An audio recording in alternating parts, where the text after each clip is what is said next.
Para sa huling katanungan, 5 segundo na lang ang natitira. Ang mananalo ay hindi lang makakakuha ng 5 milyong dolyar na premyo, kundi maaari ring kumatawan sa ating programang Pinakamalakas na Tycoon para makasali sa Autumn Festival. Ang countdown, 5, 4, 3. Ano nga ba talaga sa sinaunang mitolohiya ng Daksha, ang diyos ng mga pagkain?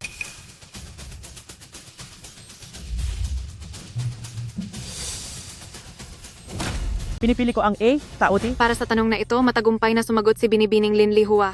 At heto na ang tamang sagot. Ang tamang sagot ay Taotie. Ipinahayag ko na sa pinakamalakas na tycoon na ito, ang tinanghal na kampiyon ay walang iba kundi si Linlihua. Anyecheng, nalagpasan mo ang pagkakataong maging kampeon. Wala kang makukuhang anumang premyo. Panghihinayangan mo ba ito? Hindi po ako nang hihinayang.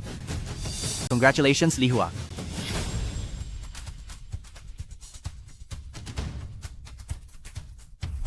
Ayaw ko nga. Kuya Kian, ayaw ko niyan. Ay naku, bilisan mo na. Kanina ko pa ito hinihintay. Walang hiya kayo. Likyan.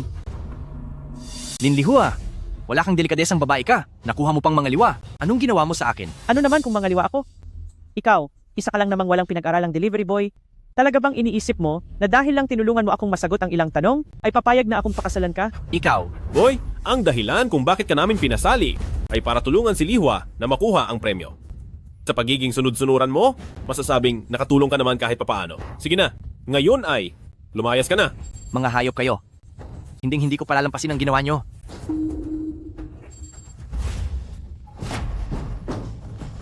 Talagang hinaharangan mo ang pera ko? Pagbabayarin kita.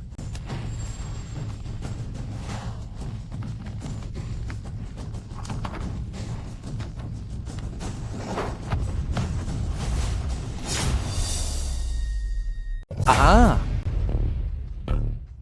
Mahal, gising ka na? Mahal, tulungan mo naman ako. Ipanalo mo ako sa paligsahan. Kapag nanalo na ako, pakakasalan na kita agad. bumalik ako sa nakaraan. Bumalik ako bago magsimula ang paligsahan. Noong nakiusap si Lin Lihua na tulungan ko siyang sumagot, noong oras na hilingin niyang ipanalo ko siya. Mahal, nakikiusap ako. Total naman, isa ka lang namang delivery driver na walang pinag-aralan. Ang pagiging kampeyon ng greatest genius ay wala namang silbi sa iyo. Ibigay mo na lang sa akin ang 5 milyong dolyar na premyo bilang dote para sa ating kasal. Gagamitin ko ang pera na ito bilang puhunan para sa pamilya natin, para mabigyan kita ng anak. Lin Lihua, bilang isang taong napakatalino, kung bakit wala akong diploma, hindi mo ba talaga alam kung bakit? Bakit parang hindi na siya yung dating masunuring lalaki na kilala ko? B, mahal, alam kong mahal mo ako. Kaya mo iniwan ang pag-aaral mo at nagtatrabaho bilang delivery driver para buhayin ako. Alam ko ang sakripisyo mo para sa akin.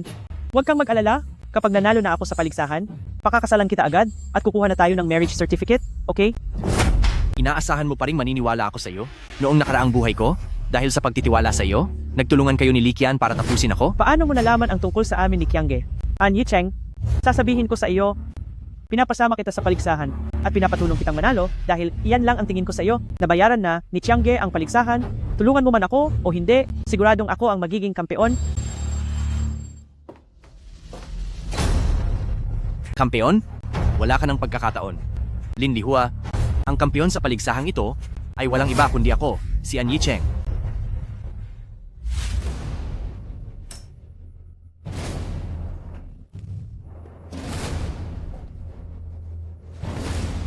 Ako mismo ang puputol sa pagkakataon mong umasenso. Ito ang parusa sa pagtatraidor mo sa akin. Narito po tayo ngayon sa ating programa, ang Grand Finals ng The Most Powerful Boss. Ako ang inyong host na si Wang Xiaoye. At una sa lahat, ipapakilala ko na ang ating mga panauhin. Sila ang may alam ng lahat, kahit patungkol sa kalangitan o kalupaan, ang tinatawag na walking dictionary si Guru Jobo. At ang pinakabata sa kasaysayan ng Daksha na naging CEO ng isang listed company, isang brand partner na si Li Qian. Bigyan po natin sila ng masigabong palakpakan. Wow! Nandito ang mga idolo ko, sina Jobo at Likian. Ngayon naman, salubungin natin ang 2 contestant na kasama ko. Narito ang number 1 genius ng Daksha na nagtataglay ng ganda at talino. Walang iba kundi si Miss Lin Lihua. Salamat. Salamat po. Wow, si Lihua po. Sikat na sikat siya sa internet. Tunay na ganda at talino. At ang isa naman nating contestant ay isang delivery rider, si Ginoong An Yicheng. Anong ginagawa ng isang delivery rider dito? Magde-deliver lang ba siya? Trip lang niya siguro. Sa tingin ba niya sa delivery rider? Magiging champion siya? Umalis ka na dyan. Alis na, alis. Baba na riyan. Layas. Ang laban na ito ay gagawin sa paraang salitan sa pagsagot. Ang makakasagot ng tama ng dalawang magkasunod ang hihiranging kampeon. Handa ka na ba, Madam Lin Lihua? Opo, handa na ako. Para sa unang katanungan, ito ay isang math problem.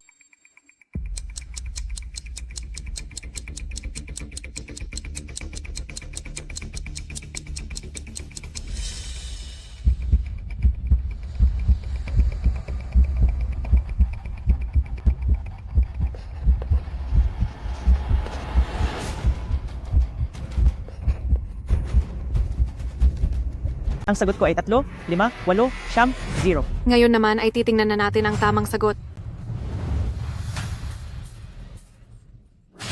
3.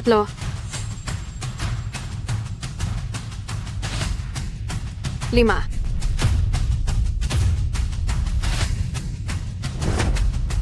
8. 9.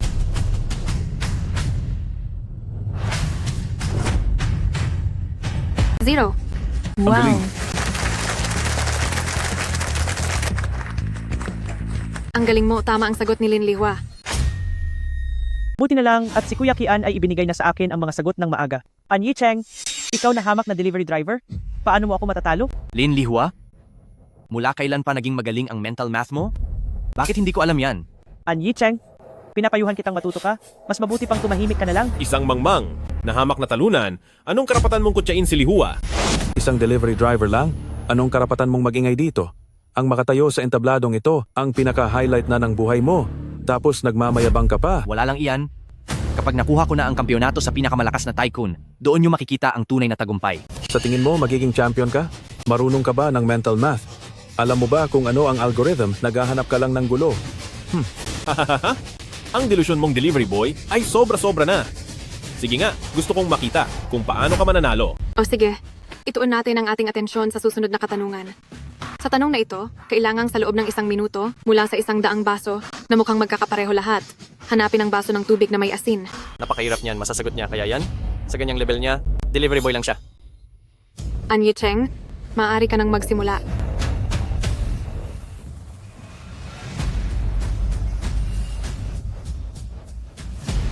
Kumpara sa mental math kanina, magkaibang level ito. Ang sinusubok dito ay ang abilidad sa pag-obserba, pati na ang matinding konsentrasyon. Delivery boy lang siya. Paano niya magagawa yan? Ang tanging mayroon siya ay puro lakas lang ng katawan. Napakahirap naman ito. Hindi ba ito masyadong mahirap para sa delivery boy? Kung ako sa'yo, delivery boy ka lang, bumaba ka na lang diyan bago ka pa mapahiya ng gusto. Paghahanap lang naman ng baso na may halong asin, napakadali lang yan. Sino ba ang hindi marunong magmalaki? At dahil napakahusay mo pala, bilisan mo at sagutan mo na ang tanong? Hahaha, galing lang siya sa probinsya at isang driver ng delivery, ano bang maisasagot niya riyan? Nagmamagaling lang yan.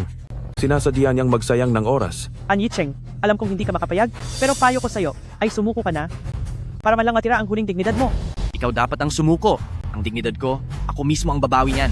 Hindi ko kailangan ng 1 minuto, 7 lang na segundo ang kailangan ko. Sa loob ng 7 na segundo, masasagot ko, yan.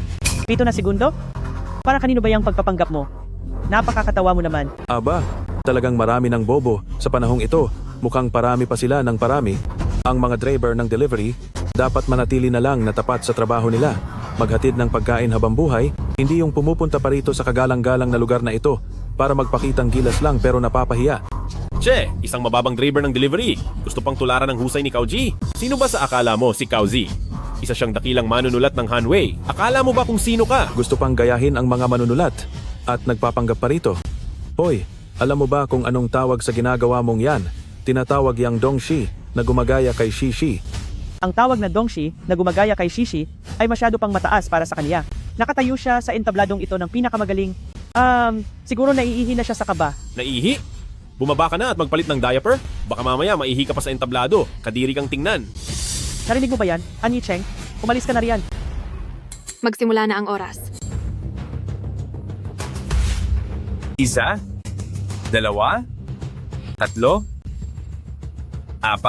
5, 6, 7. Tapos na ang oras. An Yicheng, pakisagot na.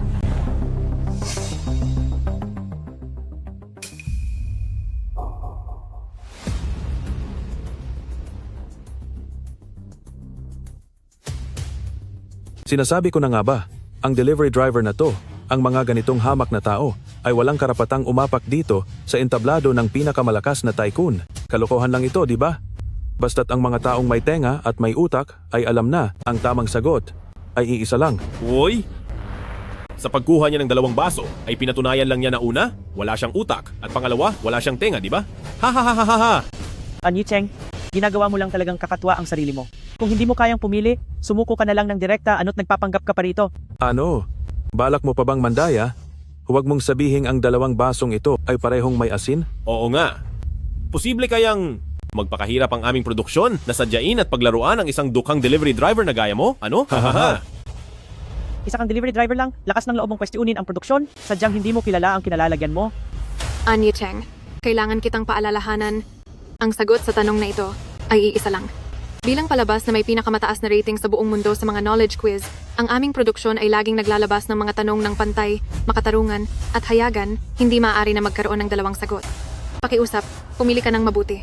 Kailan ko sinabi na parehong tama ang 2 basong ito? Huwag kang mag-arte dyan. Kung ang 2 basong ito ay hindi ang tamang sagot, bakit mo iyan hinawakan? Oo nga! Hoy! Bakit ka nakatingin sa akin? May dala kang 2 basong tubig? Naghihintay ka bang ako ang magsabi sa'yo ng sagot? Kinuha ko ang 2 basong tubig na ito para natural na isaboy sa'yo. An Yicheng, Ang tamang sagot ay ang basong hawak ko. Lahat ng nakikita ng aking mga mata ay nakukuha ko ng detalyado. Kaya nakikita ko sa basong ito na may lamang tubig na may asin, ang tuloy-tuloy na paglabas ng maliliit na bula.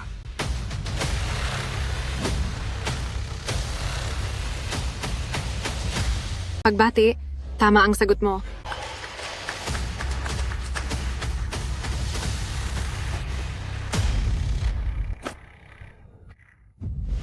An Yicheng, ang lakas ng loob mong basain ako at sisiguraduhin kong wala kang mapupuntahan.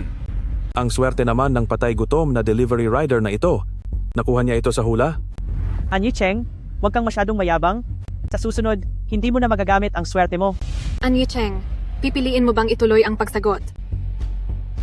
Itutuloy ko. Hoy, Director! Bigyan mo siya ng tanong na walang sagot para lumayas siyang walang kahit na ano. Hemp. Ha ha ha.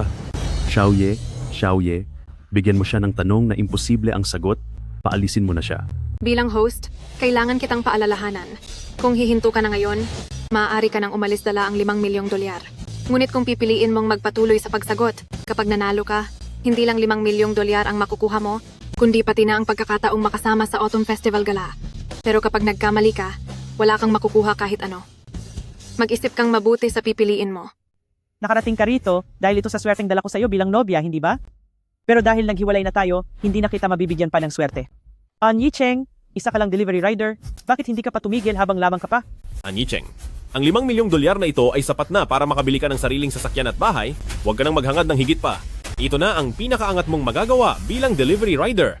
Huwag mo nang pag-interesa ng mga bagay na hindi naman para sa iyo. Ito lang ba ang rurok na sinasabi nyo? Sa hinaharap, marami pang pagkakataon na mapapatingala kayo sa akin. Ang pinili ko, itutuloy ko. Kung ganoon, An Yicheng, pakinggan mo ang ika-4 na tanong. Alam ng lahat na may 4 na dakilang imbensyon ang Daksha. Ang tanong, ano ang itinuturing na panlimang dakilang imbensyon? 5 dakilang imbensyon? Ang ika-5 imbensyon? Parang hindi ko pa narinig iyon. Ah, ha, ha, ha. Hay nako, kahit na kabisado ko ang kasaysayan at nakapaglakbay na sa iba't ibang bansa, pero wala pa akong narinig tungkol sa ika-5 dakilang imbensyon. Ha ha ha. Ang 4 na imbensyon ay tanggap ng lahat, pero sa buong mundo, wala namang kumpirmadong ika-5 imbensyon, kaya ang tanong na iyan ay walang sagot. Hoy, An Yicheng. Hindi mo masasagot yan. Umalis ka na dito, bilis. Alam ko ang ika-5 imbensyon. Nasa paligid lang natin ito, ginagamit araw-araw, at nakikita araw-araw. Kalokohan. Wala namang kahit anong panlimang dakilang imbensyon. Baka ang gusto mong sabihin ay sasakyan? Hahaha. Huwag mong sabihing cellphone ang tinutukoy mo. Hindi rin. Baka naman ang tinutukoy mo ay computer? Ang computer ay maaaring ang tawaging pinakadakilang imbensyon ng ika-20 siglo, pero para tawaging ikalimang dakilang imbensyon, hindi ito karapat-dapat.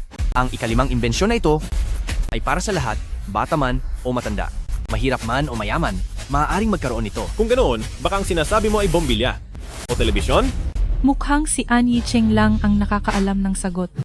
Napakagwapo niya talaga.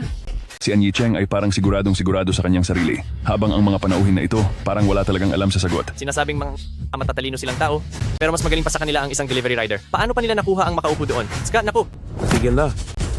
Huwag ka nang magpanggap pa. Tingin ko ay wala ka talagang alam at hinihintay mo lang na sabihin namin ang sagot para makapangopya ka lang. Sa utak mong iyan, masasagot mo ba ng tama? An Yicheng, dahil masyado kang kampante, bakit hindi mo agad ibigay ang sagot? Bakit mo kailangang magtagal? Tama iyan. Sabihin mo nga sa akin, ano ang panglimang dakilang imbensyon? Magsalita ka? Hahaha. Sa tingin ko, nagpapasikat lang siya. Wala namang ganoong sagot. Paano niya ito malalaman? Ano? An Yicheng, mayroon ka na lang 10 segundo. Pakiusap, sumagot ka na. Ang panglimang dakilang imbensyon ng Daxia ay ang... Ang totoo ay wala kang alam. Hamak ka lang na delivery boy, wala kang pinag-aralan, paano ka aabot sa round na ito? Ang sagot ay, mandaraya ka. Anong sinasabi mo? Hindi ko gagawa yan. Ma'am, lagi akong nasa tabi ni An Yicheng at wala akong napansing kahina-hinala. Baka po nagkakamali kayo? Hawak ko rito ang lahat ng dokumento ni An Yicheng simula noong bata pa siya. Palaging 0 ang score niya sa lahat ng exam.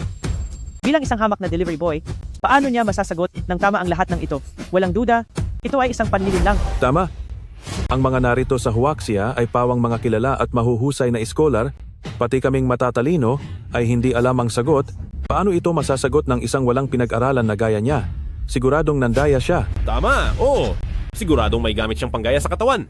Kayo riyan, alughugin niyo siya. Bitawan niyo ako. Hindi ako nandaya. Wala akong ginagawang masama. Anong nangyayari? Bakit nila siya hinuhuli? Hindi ako mandaraya. Ang sinasabi niyo tungkol sa 0, lahat iyan ay gawa-gawa lang? Para malaman natin ang totoo, kapkapan na lang natin siya. Kapkapan siya.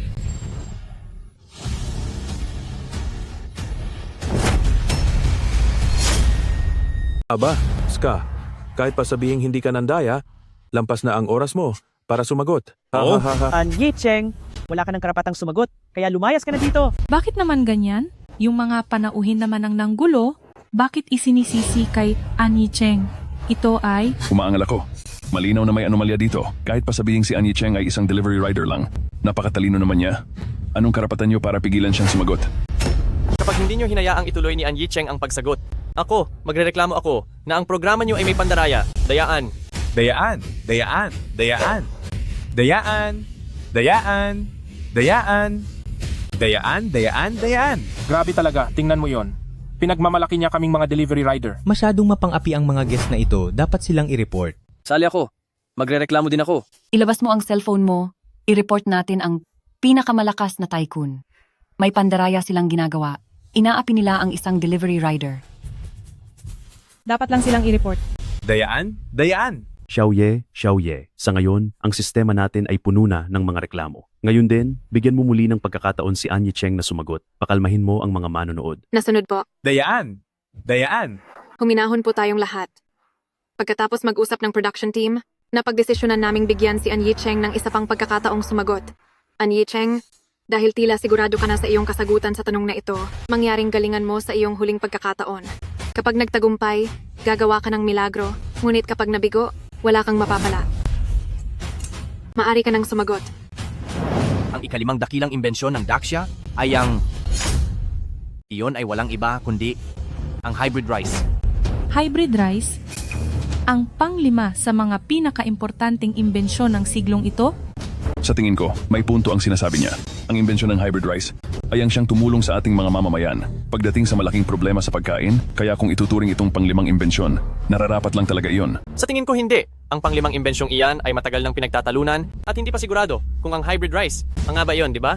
An Yicheng, ang tagal mo nang nagpapanggap, huwag mong sabihing sa tingin mo ay sapat na ang kahit anong sagot para lang makalusot ka. Hybrid rice pa raw? Sa tingin ko ay naluto na ang utak mo kakatrabaho sa bukid. Ang pang-5 imbensyon ng Daxia, magiging ganoon lang ba kasimple iyon? Simple man o hindi, Malalaman natin kapag inanunsyo na ng host ang resulta, di ba? Hahaha.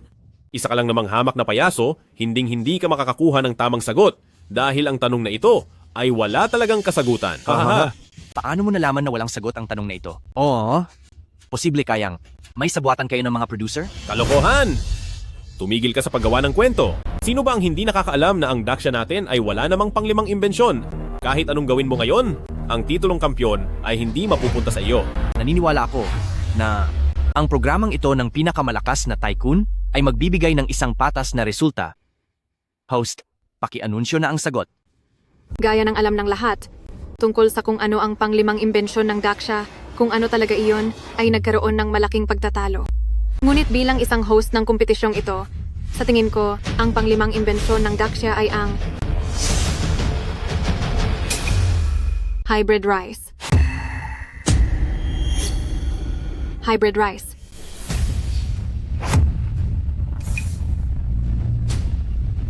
Anyi Cheng, congratulations, tama ang iyong sagot. Ikaw na ngayon ang nanalo bilang kampyon. Tutol ako kay Anyi Cheng, nandaya ka. Siguradong tinakot mo ang nagbigay ng tanong at sa mga kamay niya mo nakuha ang sagot, hindi ka karapat-dapat na maging kampyon. Lin Lihua, kabibintang nyo lang sa pag-akusa sa akin na mandaraya, pero wala naman kayong nahanap. Ngayon, gusto mo na naman bang gamitin ang lumang diskarte na iyon? Anong lumang diskarte ang sinasabi mo? Malinaw na ang isipan mo ang hindi matuwid na gusto mong gumamit ng maduming paraan para lang guminhawa agad ang buhay. Masyado lang akong naging kampante kanina, kaya hinayaan lang kitang makalusot. Sa pagkakataong ito, ilalantad ko na ang tunay mong pagkatao. Dahil mukhang sigurado ka sa mga sinasabi mo, maglabas ka ng ebidensya kung basta mo lang ako binibintangan. Sino ang makapagpapatunay niyan? Kaya kong patunayan iyan. Oh, hindi ba't ito ang tanyag na manunulat sa bansa? Siguro, Lee Bowen? Nasa iyo na ang lahat. Hindi mo inaasahan ito, di ba, Anyi Cheng? Na magkikita tayong muli. Noong nakaraan ay inutusan kita na mag-deliver ng pagkain sa bahay ko at hiniling na alagaan mo muna ang nanay ko sa loob ng maikling panahon. Hindi ko akalain. Noong nalaman mo na ako ang gagawa ng mga tanong para sa pinakamalakas na tycoon, ay gagamitin mo ang nanay ko para takutin ako para lang ibigay ko sa iyo ang mga sagot. Ang mga ganitong bagay, paano ko iyon papayagan? Kaya palihim kang pumunta sa kwarto ko at ninakaw ang mga tanong. Wala kang hiyang tao ka. Hindi ko akalain na itong si Anyi Cheng ay ganoong klase palang tao. Buti na lang at hindi ako tuluyang naniwala sa kaniya kanina, nakakasuka siya. Hindi kaya may iba pang dahilan dito? Itong si Anyi Cheng? Hindi naman siya mukhang klase ng taong mandaraya. Nakikita ang mukha pero hindi ang puso. Marami na akong nakitang katulad niyan. Hahaha. Sa inyong mga nanonood, mayroon lang po akong kailangang sabihin. Si Anyi Cheng ay tamad simula pa noong bata, wala siyang napatunayan sa buhay, at talagang hindi ko inasahan na gagawin niya ito para gumanti sa akin sa pamamagitan ng pag-impluwensya kay Guro Lee Bowen. Sabihin niyo, ang isang taong masama ang asal, hindi ba dapat ay umalis na sa entabladong ito? Lumayas ka! Lumayas ka! Lumayas ka? Lumayas ka! Lumayas ka! Lumayas ka! Lumayas ka! Lumayas ka! Anyi Cheng, narinig mo ba yon? Ito ang gusto ng mga tao. Kung matalino ka, kusang loob ka nang umalis dito, dahil kung hindi, ipapakalagkad kita palabas sa mga tauhan ko. Hindi ako nagnakaw ng mga tanong. Bakit ako aalis? Anyi Cheng, magsisinungaling ka pa rin ba? Baka gusto mong sabihin na siguro Lee Bowen ay sadyang naninira lang sa iyo? Anyi Cheng, kung ngayon ka na maglalabas sa kompetisyong ito, ay aakto ako na parang walang anumang nangyari. Kung hindi, talagang hahabulin ko ang legal na kaso laban sa iyo. Lee Bowen, akalain mong isa ka pa namang sikat na manunulat pero hindi mo pala alam ang tama sa mali at kumakampi ka pa sa masama? Hindi ka ba natatakot na ang lahat ng baho at sikreto mo ay ibulgar ko sa lahat? Ay, Anyi Cheng, aaminin ko na. Mayroon ka namang konting talino, pero sasabihin ko sa iyo, hindi ka malayo ang mararating sa ganyang paraan. Dapat kang maging mapagpakumbaba, huwag kang lumaban sa taong mas malakas sa iyo. Anyi Cheng, sa antas ng pinag-aralan mo, kung hindi dahil sa pagnanakaw ng sagot, paano mo makukuha ang lahat ng tama? Kahit anong palusot pa ang gawin mo, hindi mababago ang katotohanan na nandaya ka. Pinapayuhan kita na umalis na ngayon para manatili ang iyong dignidad. Tama, sino ba si Teacher Lee? Paano ka naman niya pararatangan ng walang basehan? Isa ka lang namang delivery rider, hayaan na natin ang pandaraya mo, pero nagagawa mo pang magsinungaling at takutin si Teacher Lee. Nakakahiya ka. Wala kang hiya. Sige, dahil naninindigan kayo na nagnakaw ako ng tanong, ngayon gusto kong itanong, Guro Libowen, ilang tanong ang ginawa mo para sa paligsahan at ilan doon ang nanakaw ko. Ngayong araw na ito, kapag nasagot ko ang lahat ng tanong sa listahan nyo, mapapatunayan ko na ba ang kawalang sala ko? Ano? Mali ba ang narinig ko? Sasagutin daw niya ang lahat ng tanong sa buong test bank? Hay nako, mula nang isinilang ako, ngayon lang ako nakakita ng taong sobrang yabang. Akala mo ba, isa kang Wun Kushing na bumaba sa lupa? An Yicheng, kahit na wala ka ng ibang mapuntahan, hindi kailangang magsalita ng mga ganyang kalaking kahibangan. Masyado mong pinapataas ang tingin sa sarili mo. Hindi ko akalain. Handa talaga siyang magsinungaling ng malaki para lang makatakas sa parusa. Sasabihin ko sa iyo, kahit pa ang ating pinakasikat at magaling na dalubhasa sa literatura ng Daksha, na siguro Bai Hui ang nandito, maging ang ganyang kalaking salita ay hindi niya kayang bitawan. An Yicheng, nasabihin ko sa iyo, walang kahit na sinuman sa mundong ito ang makakasagot ng tama sa lahat ng tanong sa test bank. Ang isang taong katulad mo na laging nandaraya at puro kasinungalingan ang sinasabi ay hindi karapat-dapat na tumapak sa entabladong ito. Kaya iminumungkahi ko na ipagbawal siya sa lahat ng trabaho, iban siya ng tuluyan, at huwag nang hayaang lumitaw pa sa kahit anong palabas sa telebisyon. Sang-ayon ako, iba na agad si An Yicheng. Ang mga taong katulad niya, nasusuka ako, kahit isang tingin lang. Gusto mo bang tumaya? Kapag nasagot ko ang lahat ng tanong mula sa test bank, hihingi kayong lahat ng paumanhin sa akin at simula ngayon, lalayo na kayo sa publiko. Ha ha ha ha ha. Ikaw lang pala, tapos gusto mo pa kaming lumuhod at humingi ng paumanhin sa iyo? Nako, ayoko nga. Bakit? Natatakot ka na ba? Hindi ako naniniwala na kaya niyang sagutin ng tama ang lahat ng tanong. Sa tingin ko, ikaw ang dapat matakot. Dahil mukhang malakas ang loob mo, ibibigay ko ang gusto mo, pero kapag hindi mo nasagot ang mga ito, anong mangyayari sa iyo? Kapag hindi ko nasagot, lalabas na ako sa kompetisyong ito, hihingi ng paumanhin sa lahat ng manonood, at mula ngayon, hindi na muling sasali sa kahit anong programa. Sige, isang salita. Kinig sa tanong. Sa pelikulang Grass Ring on a Low Mountain, sino ang bida? Shuziki. Ayon sa sinaunang mitolohiya ng Daksha, ano ang mitolohikal na nilalang na nangangalaga sa pagkain? Taotie. Noong 1985, sa kauna-unahang barya na inilabas ng Daksha, ano ang makikita sa likurang bahagi nito? Palasyo ng Putala. Ano ang susunod na linya sa tulang? Ang mga huni ng unggoy sa magkabilang pampang ay walang tigil. Ang mga huni ng unggoy sa magkabilang pampang ay walang tigil. Habang ang mabilis na bangka ay lumampas na sa 10,000 bundok. Cut! Para sa Daksha, sino ang pangalan ng kanilang unang emperador? Qin Shi Huang. Pakisagot, 345 hinati sa 678. 851. Sabihin mo nga, Mortis at Tenon. paano naman ano ang... K2. Ang pagsunog sa Chibi. Mga pabula ni Aesop. Dakilang piramid ng Giza. 1,872. 37,852. Maging ganap na matanda. Chaoge. Chibi. 5,527. Binabati kita, tama ang lahat ng sagot mo. Talaga bang tama ang lahat ng sagot niya? Ang galing naman ni An Yicheng. Tama ka dyan. Ang lahat ng mga tanong na ito ay nasagot ni An Yicheng. Isa na siyang alamat, di ba? Sinasabi ko sa inyo, simula sa araw na ito, si An Yicheng ang aking idolo. An Yicheng! Aha. Paano nangyari ito? Paano mong nasagot ng tama ang lahat ng mga tanong? Ano ngayon, Teacher Lee? Sasabihin mo pa rin ba na ninakaw ko ang mga tanong mo? Kahit pa masagot mo ang lahat ng mga katanungan sa library, anong mapapatunayan yan? Ha? Katotohanan pa rin na ninakaw mo ang mga tanong. Kahit gaano pa karami ang sagutin mo, hindi mo mapapatunayan na hindi ka nanguha ng sagot. Tama. Isa lamang siyang hamak na tao na walang delikadesa. Nakakatawa. Sa kakayahan ko, kailangan ko pa bang mandaya? Sabihin nyo nga, lahat ba ng mga tanong na sinagot ko kanina, mayroon bang mas madali kaysa sa mga tanong mula sa panglimang imbensyon? Ang mga tanong na sinagot ni An Yicheng, henyo lang ang makakasagot ng tama. Hindi niya kailangang mandaya. Naniniwala rin ako kay An Yicheng. Imposibleng nandaya siya. Suportahan si An Yicheng. Suportahan si An Yicheng. Suportahan si An Yicheng. Suportahan si An Yicheng. Libowen, nahiya lang akong ibunyag ang totoo tungkol sa iyo.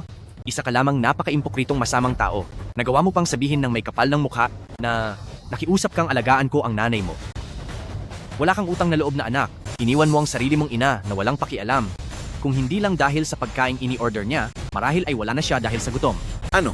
Anong pinagsasabi mo dyan? Nagsisinungaling ako? Nalaman kong sikat kang manunulat?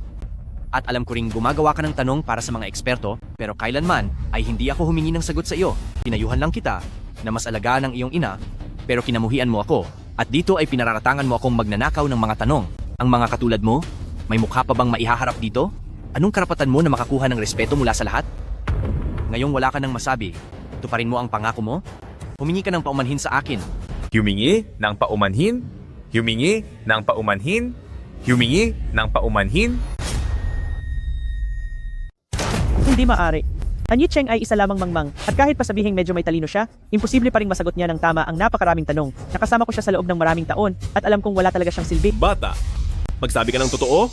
Matagal na ba kayong nagsasabuatan ni Wang Xiaoye para planuhin ang lahat ng ito? Ano? Ano ka mo? Nagsasabuatan sila?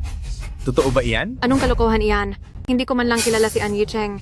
Kaya paano niyo masasabing may ugnayan kaming dalawa? Kung hindi mo siya kilala, bakit ang bait mo sa kanya? Aha, napansin ko, nagkakaisa ba kayo para tulungan siyang manalo? Bakit niyo ako pinararatangan ng ganyan? Ginagawa ko lang po ang tungkulin ko bilang isang host. Lahat ng mga sagot na iyon ay galing talaga mismo kay An Yicheng. Maari kong ipusta ang karera ko bilang garantiya. Tumigil ka nga, pareho lang kayong dalawa na masama.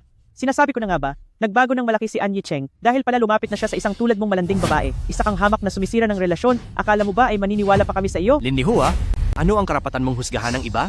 Pagdating sa pagiging hamak, masahol ka pa sa kahit sino. Bakit? Gusto mo bang ibunyag ko ang lahat ng mga pinaggagawa mong kamalian noon? Ikaw, huwag kang magsalita ng kung ano-ano. Ikaw ang walang narating sa buhay, kaya akala mo ba, sasayangin ko ang buong buhay ko sa isang taong walang silbing, gaya mo? Teka muna, Wang Xiaoye, pinapayuhan kita. Hiwalayan mo na ang lalaking ito. Isang talunan na tulad niya, kapag nanatili ka sa kanya, sasayangin mo lang ang kabataan mo. Nagkakamali kayo. Kahit na hindi kami opisyal na magkasintahan ni An Yicheng, naniniwala ako na sa talinong taglay niya, tiyak na magtatagumpay siya balang araw. Sige. Ang bilis nyo naman magkampihan.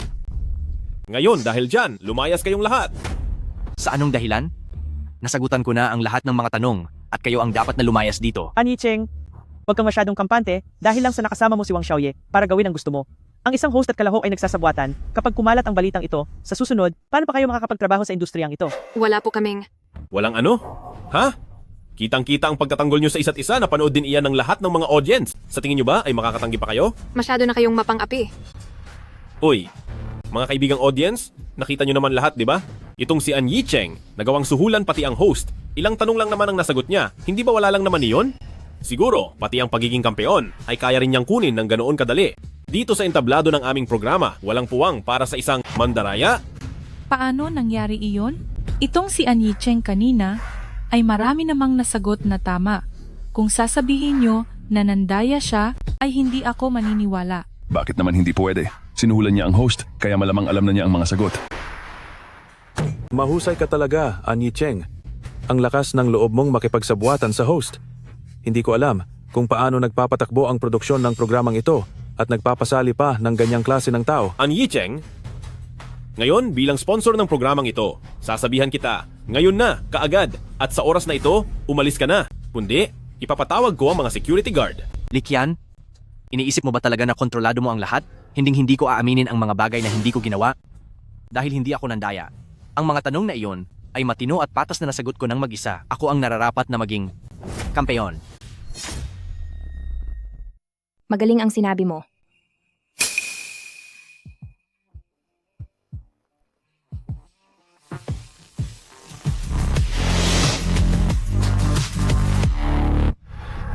Sino po ba iyan?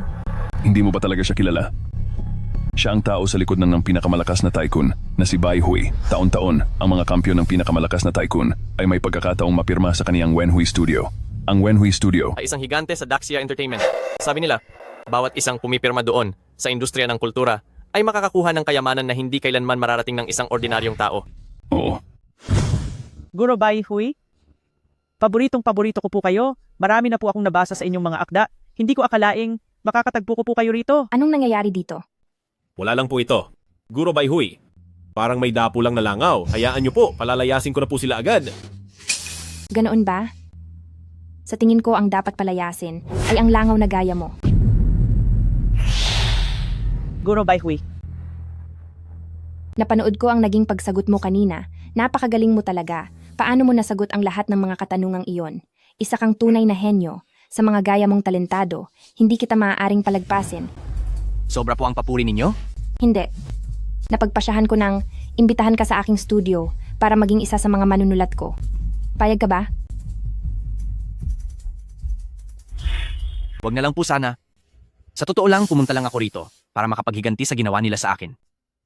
Salamat po sa inyong kabutihan, ngunit tungkol sa kontrata, ayoko po. Wala pang nakakatanggi sa akin noon. ikaw ang pinakauna.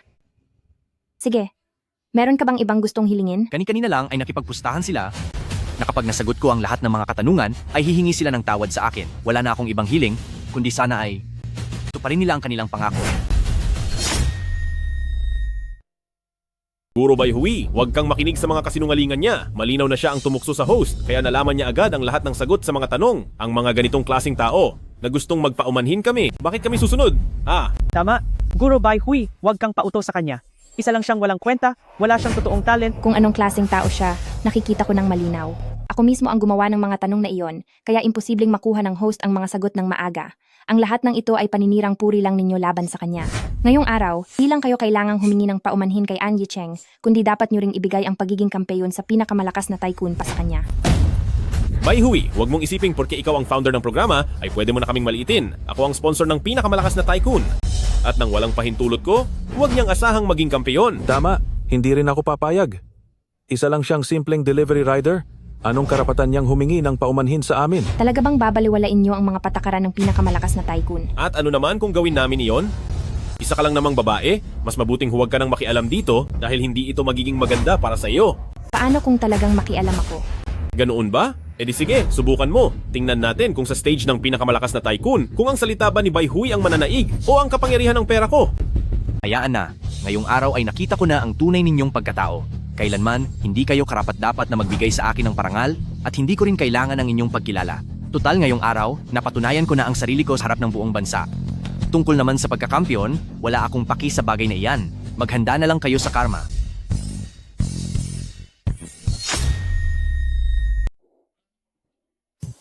An Yicheng, may sasabihin ako sa'yo. Miss Bai, bakit po? Ano man ang sasabihin nyo, diretsuhin nyo na po ako. Pero marami akong sasabihin. At mukhang hindi ito matatapos sa ilang salita lang. Kung ganoon, gusto nyo bang pumunta tayo sa restaurant? Lilibre po kita. Dito po kasi, hindi masyadong komportable mag-usap. Ha. Para sa akin, ang lugar na ito ay napakaganda ng vibe. An Yicheng, alam mo ba, mula noong tinanggihan mo ako, ang kagustuhan kong manalo ay lalong nabuhay dahil sa iyo. Maraming taon na, mula noong huli kong naramdaman ang ganitong klaseng sobrang excitement. Pasensya na po ako. Sa pagiging manunulat, wala talaga akong interes. Ay, hindi. Hindi tungkol sa pagiging manunulat ang sinasabi ko. Ang tinutukoy ko ay pakikipag-isang dibdib sa iyo. Naku, binigla mo naman ako. Akala ko talaga ang sasabihin mo ay pakakasalan mo ako. Tingnan mo kung gaano ka natakot. Nakakatakot ba ako? Sa tingin mo ba? Ay hindi bagay si ate sa'yo? Hindi po. Hindi iyon ang ibig kong sabihin. Napakabuti mong tao. Ako ang hindi karapat-dapat sa iyo. Aalis na po muna ako. Sandali. Pero si ate ay nakuha mo na ng buong buo. Huwag kang masyadong mawalan ng kumpiyansa. Dahil sinabi ko na mapapangasawa kita at gagawin ko iyon. Tungkol naman sa dote at kung ano-ano pa, hindi hihingi si ate mula sa iyo. Basta ang kailangan mo lang gawin ay manatili sa piling ko ng payapa. Pero, ngayong araw lang tayo unang nagkita, kaya... Ano naman kung ngayon lang tayo unang nagkita? Nagustuhan ka na ni ate at hindi ka na makakatakas pa.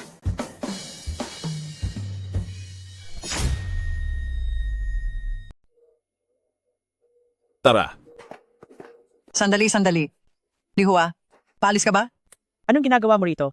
Heto. Mga itlog ito galing sa sarili naming manok. Alam kong mahilig ka rito kaya pinadalhan kita ng kaunti. Tingnan mo, bagong pitas lang yan.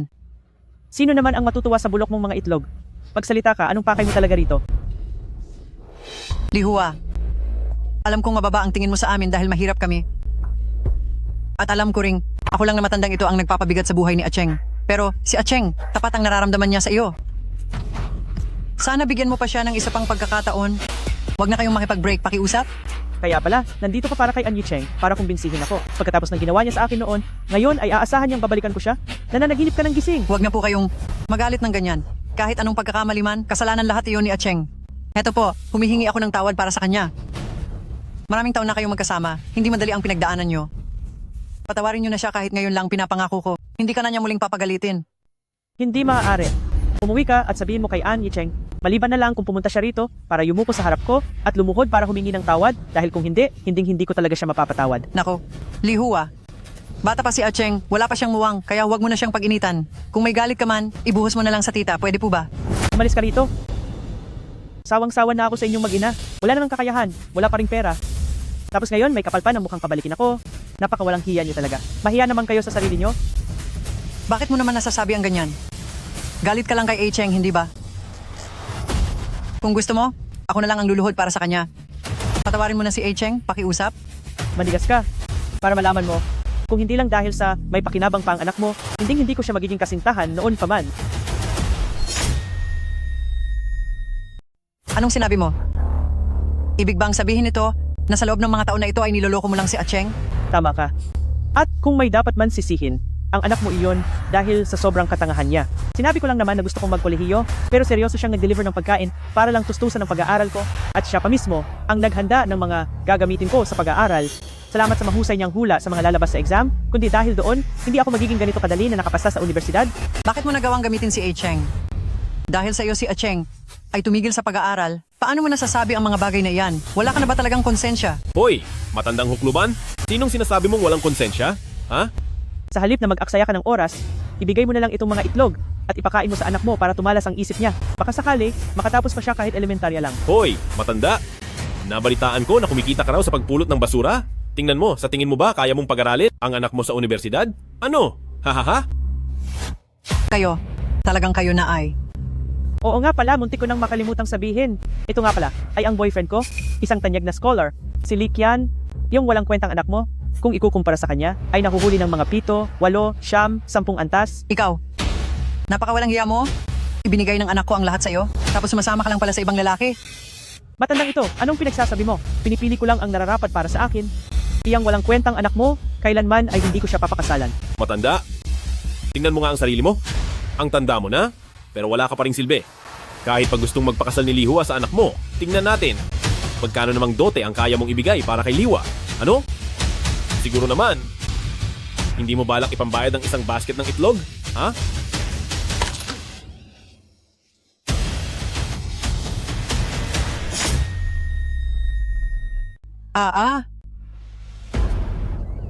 Sobrang pambubulas na ang ginagawa nyo.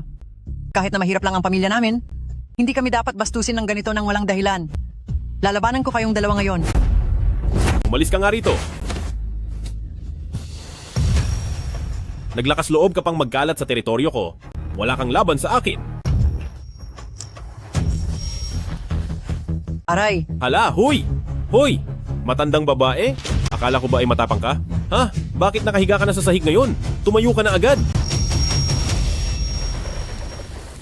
Kuya Kian, narinig ko na ang nanay ni An Yicheng ay may sakit sa puso, baka naman inatake na siya sa puso. Hoy, matanda. Kung mawawala ka na, doon ka sa malayo. Huwag dito sa harapan ko. Bad trip talaga. Tulong. Tulungan niyo po ako.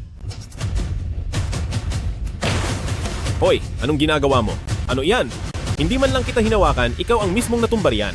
Ikaw, huwag mo akong sisihin. Kuya Kian, baka mas mabuting dalhin na siya sa ospital. Kapag may masamang nangyari rito, baka tayo pa ang mapagbintangan. Matanda? Naging swerte ka pa ngayong araw dahil nakatagpo mo ko. Sasagutin ko lang ang tawag. Hello? Sa City General Hospital, pumunta ka rito agad. Kundi ay wala nang mangyayari sa nanay mo. Ano? Anong nangyari sa nanay ko? Hello? An Yicheng. Kasama ako, hintayin mo ako. Nay. Doktor, ang nanay ko, ano po ang nangyari sa kanya? Kayo po ba ang kapamilya ng pasyente? Sa ngayon, ang pasyente ay inaatake sa puso at ang kanyang kasalukuyang lagay ay talagang malubha. Kailangang maoperahan agad ang puso niya. Gagawin po namin ang operasyon. Doktor, nagsusumamo po ako sa inyo. Tulungan niyo po ang nanay ko. Huwag kayong mag-alala, gagawin po namin ang lahat ng aming makakaya. Magbayad muna kayo ng bill para sa operasyon at mamayang hapon ay agad nating sisimulan ang operasyon. Teka lang po, Doktor, magkano po kaya aabutin? Ang operasyon ng nanay ko? Aabot ito ng hindi bababa sa 5 milyong dolyar. 5 milyong dolyar? Aba, 5 milyong dolyar. Ikaw nadukha ka. Kahit 5 milyong dolyar pa yan, siguradong kahit 500 dolyar lang ay mahihirapan ka ng maglabas. Sa totoo lang, sa ngayon ay wala pa akong ganoon kalaking halaga. Pwede po ba ganito? Doktor, unahin niyo na pong operahan ng nanay ko. Kapag nakahanap na ako ng pera, pangako pong babayaran ko agad ang kulang. Pasensya na po sir, ang aming ospital ay walang ganoong pulisiya. Kailangang magbayad muna bago namin magawa ang operasyon. Mabuting, bilisan ninyong magdesisyon. Paumanhin po. Doktor, Hoy, bata! Taga-bukid ka ba? Ano ang tingin mo sa ospital na ito? Palengke ba ito? Nagagawa mo pang umutang, napakawalang modo mo. Ang masasabi ko lang, ito na talaga ang kapalaran ng nanay mo. Sino ba kasi ang may salungguhit sa kanya na bigyan ako ng mga itlog? Mukha ba akong taong kailangan ng ilang pirasong itlog? Lin Lihua? Napakabait sa iyo ng nanay ko noon. Paano mo nasasabi ang mga ganyang bagay? Nasaan na ang konsensya mo? Bakit ka sumisigaw? Kung may dapat kang sisihin, iyon ay ang sarili mong kawalan ng kwenta. Kahit ang $5 milyong para sa operasyon ay hindi mo maibigay, at kapag wala na ang nanay mo, nararapat lang yan. Hindi ba $5 milyong lang yan? Ako na ang magbabayad para sa kanya. Bayhui, bakit ikaw na naman? Ha? Kahit na mayaman ka pa. Pero, sasayangin mo lang ang $5 milyong na ito para sa talunang ito. Hindi ito sulit. Pera ko ito, kaya magagawa ko ang anumang gusto ko. Saka, nakikita ko kay Anyi Cheng ang isang malaking potensyal. Hinihintay ko pa nga siyang maging manunulat ko, yung panghabang buhay na kontrata pa. Miss Bai, pakiusap naman. Huwag kang magpapalin lang sa kanya. Kahit pa marunong siyang sumagot sa mga tanong, hindi naman talaga siya kayang magsulat ng artikulo. Kung kukunin mo siya, tiyak na malulugi ka lang. Iba ako sa kanya, graduate ako ng Tsingda, mula bata pa ako, sa mga kompetisyon sa pagsusulat, napakarami ko nang napanalo ng parangal. Kung kukunin mo ako, tiyak na hindi ka magsisi. Talagang iba ka sa kanya. Kasi naman, iilan lang ang taong kasing kapal ng mukha mo. Ikaw? Bayhui? Dahil lang ba may studio ka? Bakit ka nagmamayabang? Wala naman akong ipinagmamayabang, pero kung ikukumpara sa inyo, lamang na lamang ako. Ikaw? Bayhui, pinapayuhan kitang mag-isip muna, hindi siya makagawa ng artikulo, wala siyang alam. Kung kukunin mo siya, hindi ka ba natatakot na pagtawanan ng iba? May tiwala ako kay Anyi Cheng. Siguradong magiging isa siyang pinakamahusay na manunulat. Bayhui, huwag ka masyadong kumpiyansa sa sarili mo. Ang isang talunang tulad niya, kung susubok na pumasok sa mundo ng panitikan. Ako, ang unang hindi papayag.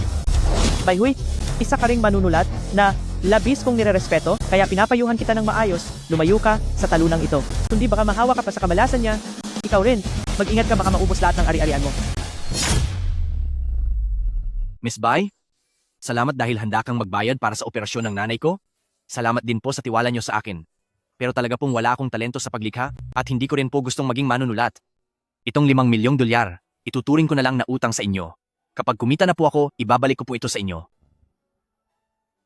Sinasabi ko na ngang wala siyang kakayahan. Ngayon ay huling-huli na siya, di ba? Narinig mo ba iyon, Bayhui? Talagang wala siyang talento sa paggawa ng kahit ano. Isa lang siyang hamak na delivery driver. Paano naman niya mababayaran ang $5 milyong mo? Sinasabi ko sa iyo, ang $5 milyong na iyan ay huwag mo nang ipahiram sa kanya dahil hinding-hindi kanya mababayaran yan. Magsisikap po ako. Magsisikap? Paano ka naman magsisikap? Ano? Kahit pa magtrabaho ka ng 24 na oras ng walang kain at tulog, hindi mo kailanman kikitain ang $5 milyong na iyon. Anyi Cheng, hindi kaya ang balak mo talaga ay manglamang at kumuha ng libreng pera? Tama. Dapat kang mag-ingat at huwag kang magpapaloko sa kanya. Kung talagang may galing siya, bakit hanggang ngayon ay isa pa rin siyang mabahong delivery driver? Naniniwala ako kay Anyi Cheng. Alam kong kikitain niya ang $5 milyong.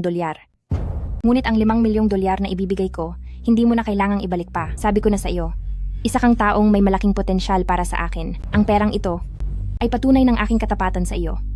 Hahantayin ko ang araw na kusa kang sasali sa aking studio. Bayhui, balak mo pa rin ba talaga siyang pirmahan?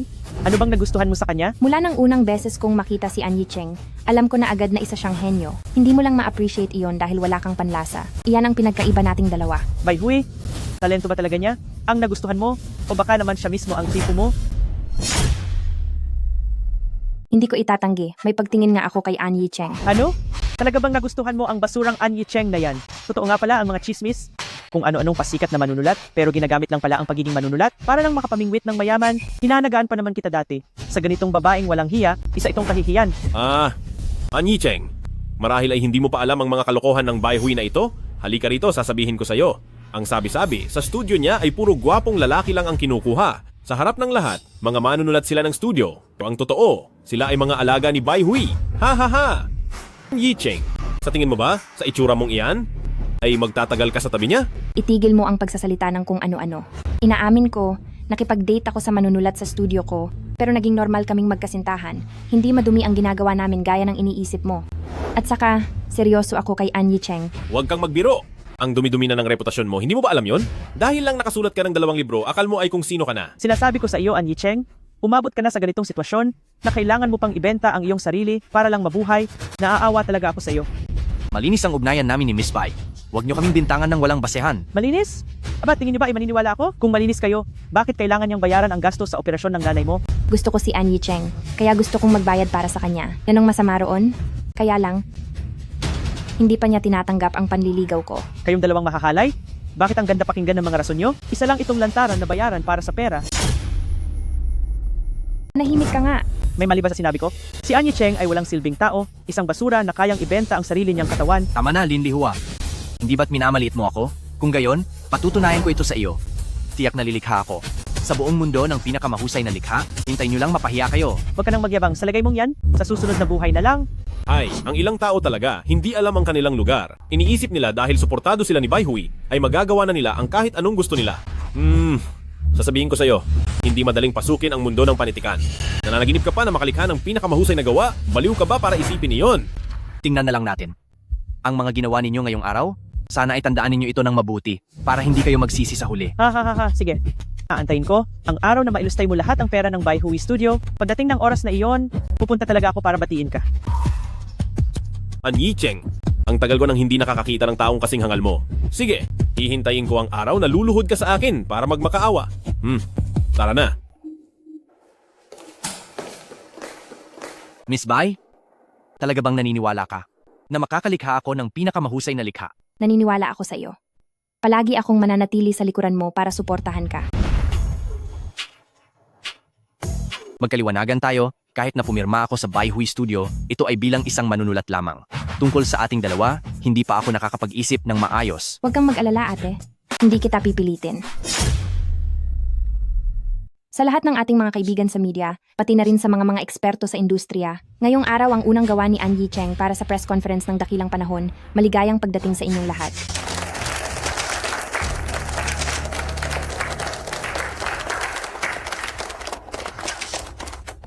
Ang Dakilang Panahon ay isang obra maestra na bihirang makita sa 100 taon. Mula nang mailathala ang akdang ito, naging usap-usapan na ito sa buong Daksha. Isa itong tunay na klasiko. Sino ba namang hindi sasang-ayon? Sa tulad ni An Yicheng na napakahusay na manunulat, kahit magsulat pa ako ng 10 taon, hindi ko pa rin mapapantayan ang Dakilang Panahon at ang husay ng pagkakasulat nito. Hindi ko man lang pinangarap na makasulat ng ganitong klaseng obra. Ang mapabilang sa parehong panahon ng Ginoong An Yicheng at mabasa ang kanyang mga gawa ay ang pinakamalaking swerte na sa aking buhay. Sunod ay ang bahagi para sa mga katanungan sa ating mga kaibigang reporter. Kung mayroon kayong gustong itanong, huwag mag-atubiling magtanong. Ginoong An Yicheng, maaari po bang malaman kung sa anong sitwasyon nagawa ang Dakilang Panahon na isang pambihirang obra maestra? Nahihiyaman akong sabihin, ang Dakilang Panahon ay kuwentong naisip ko na noong nagsisimula pa lang ako, ibinuhos ko rito ang aking buong puso at kaluluwa bilang regalo para sa lahat. Itinuturing niyo po ang Dakilang Panahon bilang isang regalo para sa mundo. Tunay ngang isa itong napakagandang paraan ng pagpapahayag. Gusto ko po sanang itanong, ilang araw niyo po bang ginawa ang ganito kahusay na akda? Hindi naman nagtagal, mga 1 linggo lang siguro. Hindi nga mali ang tawagin siyang henyo. Sa ganito kahusay na gawa, 1 linggo lang pala ang ginugol. Hindi ko akalaing ang Dakilang Panahon ay natapos sa ganoon kaikling panahon. Paano iyon nagawa ni An Yicheng? Siyempre, dahil ninakaw lang iyan.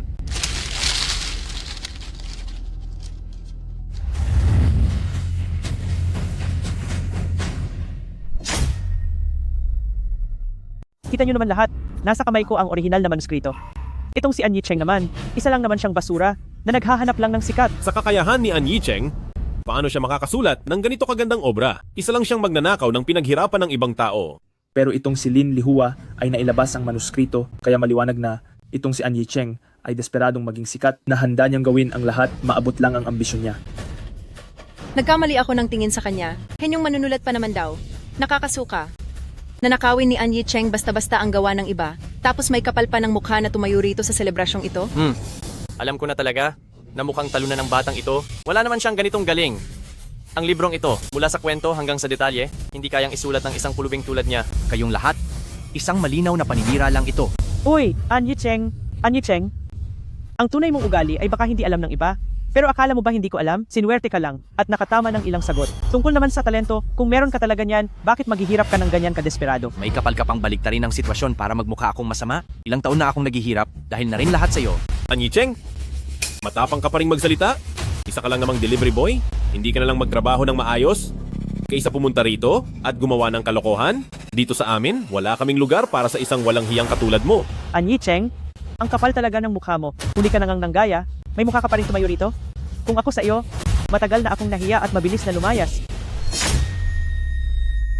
Anyi Cheng, bakit hindi ka pa lumabas ng party hall na ito? Sa lugar na ito ay walang puwang para sa isang magnanakaw. Tama. Sa tingin ko, dapat siyang piliting magkaroon ng press conference para makahingi ng tawad ang lalaking ito sa publiko at aminin na isa siyang magnanakaw na nagnakaw lang ng gawa ng iba. Sapat na ba ang humingi lang ng tawad? Niloko niya ang mga mambabasa at niloko niya ang lahat. Masyado siyang nakakalusot. Kung sorry lang, dapat siyang lumuhod at humingi ng tawad sa harap nating lahat. Kung hindi, huwag mo nang asahan na makakalabas ka pa ng party hall na ito. Lin Lihua, ilang araw lang tayong hindi nagkita. Mas lalo ka pang naging walang hiya kaysa dati. Ikaw, anong karapatan mong sabihan ako niyan? Ikaw kaya itong talagang makapalang mukha. Huwag mong isiping hindi ko alam. Peke ang hawak mong orihinal na sulat. Sinubukan mong gumamit ng peking manuskrito para siraan ako. Hindi ka pa ba naging sapat na puso para diyan? Ang tigas talaga ng loob mo. Ano naman ang mapapala ko sa pagsira sa iyo? Ang obrang ito ay punong-puno ng karunungan at sa buhay sa modernong lungsod ay napakadetalyado at totoong-totoo ang pagkakasulat. Kung gaano ba kalalim ang nalalaman mo, tingin mo ba hindi ko alam? Tanungin mo ang lahat ng narito kung may maniniwala ba sa iyo. Ako ang unang hindi maniniwala. Matagal ko nang napapansin na may kakaiba sa Anyi Cheng na ito. Kung ang kahit na sinong delivery man ay kayang sumulat ng ganitong klaseng obra, edi sana ang Nobel Prize sa literatura ay napanalunan na lahat ng mga taga-Meituan. Hindi rin ako naniniwala. Tingnan niyo ang hitsura niya, mukha ba siyang may pinag-aralan o pagkamanunulat? Naku, ang isang hamak na manok ay nilagyan lang ng ilang magagandang balahibo at ngayon ay iniisip na niya na isa na siyang ganap na phoenix? Hahaha. Lin Lihua, tinatanong kita, bukod sa hawak mo na sinasabi mong manuskrito, may iba ka pa bang ebidensya para patunayan na nagnakaw nga ako ng gawa ng iba? Anong magagawa niyan kahit wala? Lahat ng nilalaman ng iyong gawa ay narito rin sa manuskritong ito. Hindi pa ba ito sapat na ebidensya para patunayang nagnakaw ka lang ng gawa ng iba? Paulit-ulit mo akong pinararatangan na magnanakaw. Ngayon, sabihin niyo sa akin, sino ang sumulat ng manusktong iyan? Ikaw! Kung kanino ka man nagnakaw, hindi ba dapat ikaw ang nakakaalam? Bakit mo patatanungin sa akin? Kahit kung kanino ang manuskritong iyan ay hindi nyo man lang alam, tapos may gana pa kayong siraan si Anyi Cheng, tingin ko ang hawak mo na iyan ay sadyang ginawa matapos nyo makita ang gawa ni Anyi Cheng, isang palsipikado para lang mapahiya siya. Ay, kayong mga tao! Kayo talaga? Nahihiya akong magsalita para sa inyo. Noong una, ayaw ko sanang maging masyadong maigpit dahil gusto kong maging mapagbigay sa iba. Pero dahil sa ginagawa ninyo, talagang hinihiya nyo ang sarili nyo. Dahil sa pinagsamahan natin noon, ayaw ko sana na mapahiya ka rito sa harap ng lahat. Ngunit dahil masyadong matigas ang ulo mo, ibibigay ko na ang gusto mo. Ang manuskritong ito ay ninakaw mo mula sa amin ni Likian. Tama. Ang gawa na ito ay bunga ng 10 taon kong pagpapagal at kalaunan sa tulong at pagwawasto ni Lihua ay nabuo rin sa wakas. Hindi ko akalain na ang lahat ng pinaghirapan ko ay mapupunta lang sa iba. Ano? Ibig bang sabihin ay si Likian ang tunay na biktima rito? Mukhang ganoon na nga. Kaya pala ang Anyi Cheng na ito, noon ay walang nakakakilala, ngayon lang biglang nakilala, dahil ninakaw lang pala niya ang obra ni Likian. Napakababa ng gawain niya. Nakakasuka ang ginawa niya. Kung hindi dahil sa masamang taong tulad ni Anyi Cheng, dapat sana ay si Likian ang may pangalan sa mundo ng literatura. Pero hindi namin inakalain na nanakawin ng kriminal na ito ang karangalan na para talaga sa kanya. Gusto niyo bang kunin ang credit sa pinaghirapan ko at magpabida para sa sarili niyo? May kakayahan ba kayong dalawa para gawin iyon? Bakit mo ba ikinukumpara ang sarili mo sa akin? Galing ang pamilya ko sa angkan ng mga edukado. Isang kagalang-galang na pamilya. Lumaki ako sa Amerika. Kaya naisulat ko ang dakilang panahon. Samantalang ikaw, Anyi Cheng, isa ka lang namang nagtitipid ng husto kahit sa pagkain lang. Ako! Kung anong klaseng tao iyang si Anyi Cheng, ay alam na alam ko na. Ang mga taong tulad niya, hindi man lang nararapat na tagabitbit ng gamit ni Likian. Anyi Cheng, isa ka lang delivery rider na galing sa probinsya. Ano ba ang alam mo? Ang mga mamahaling gamit na binanggit sa librong iyan, malamang ay hindi mo pa nakikita sa buong buhay mo. Ah, talaga?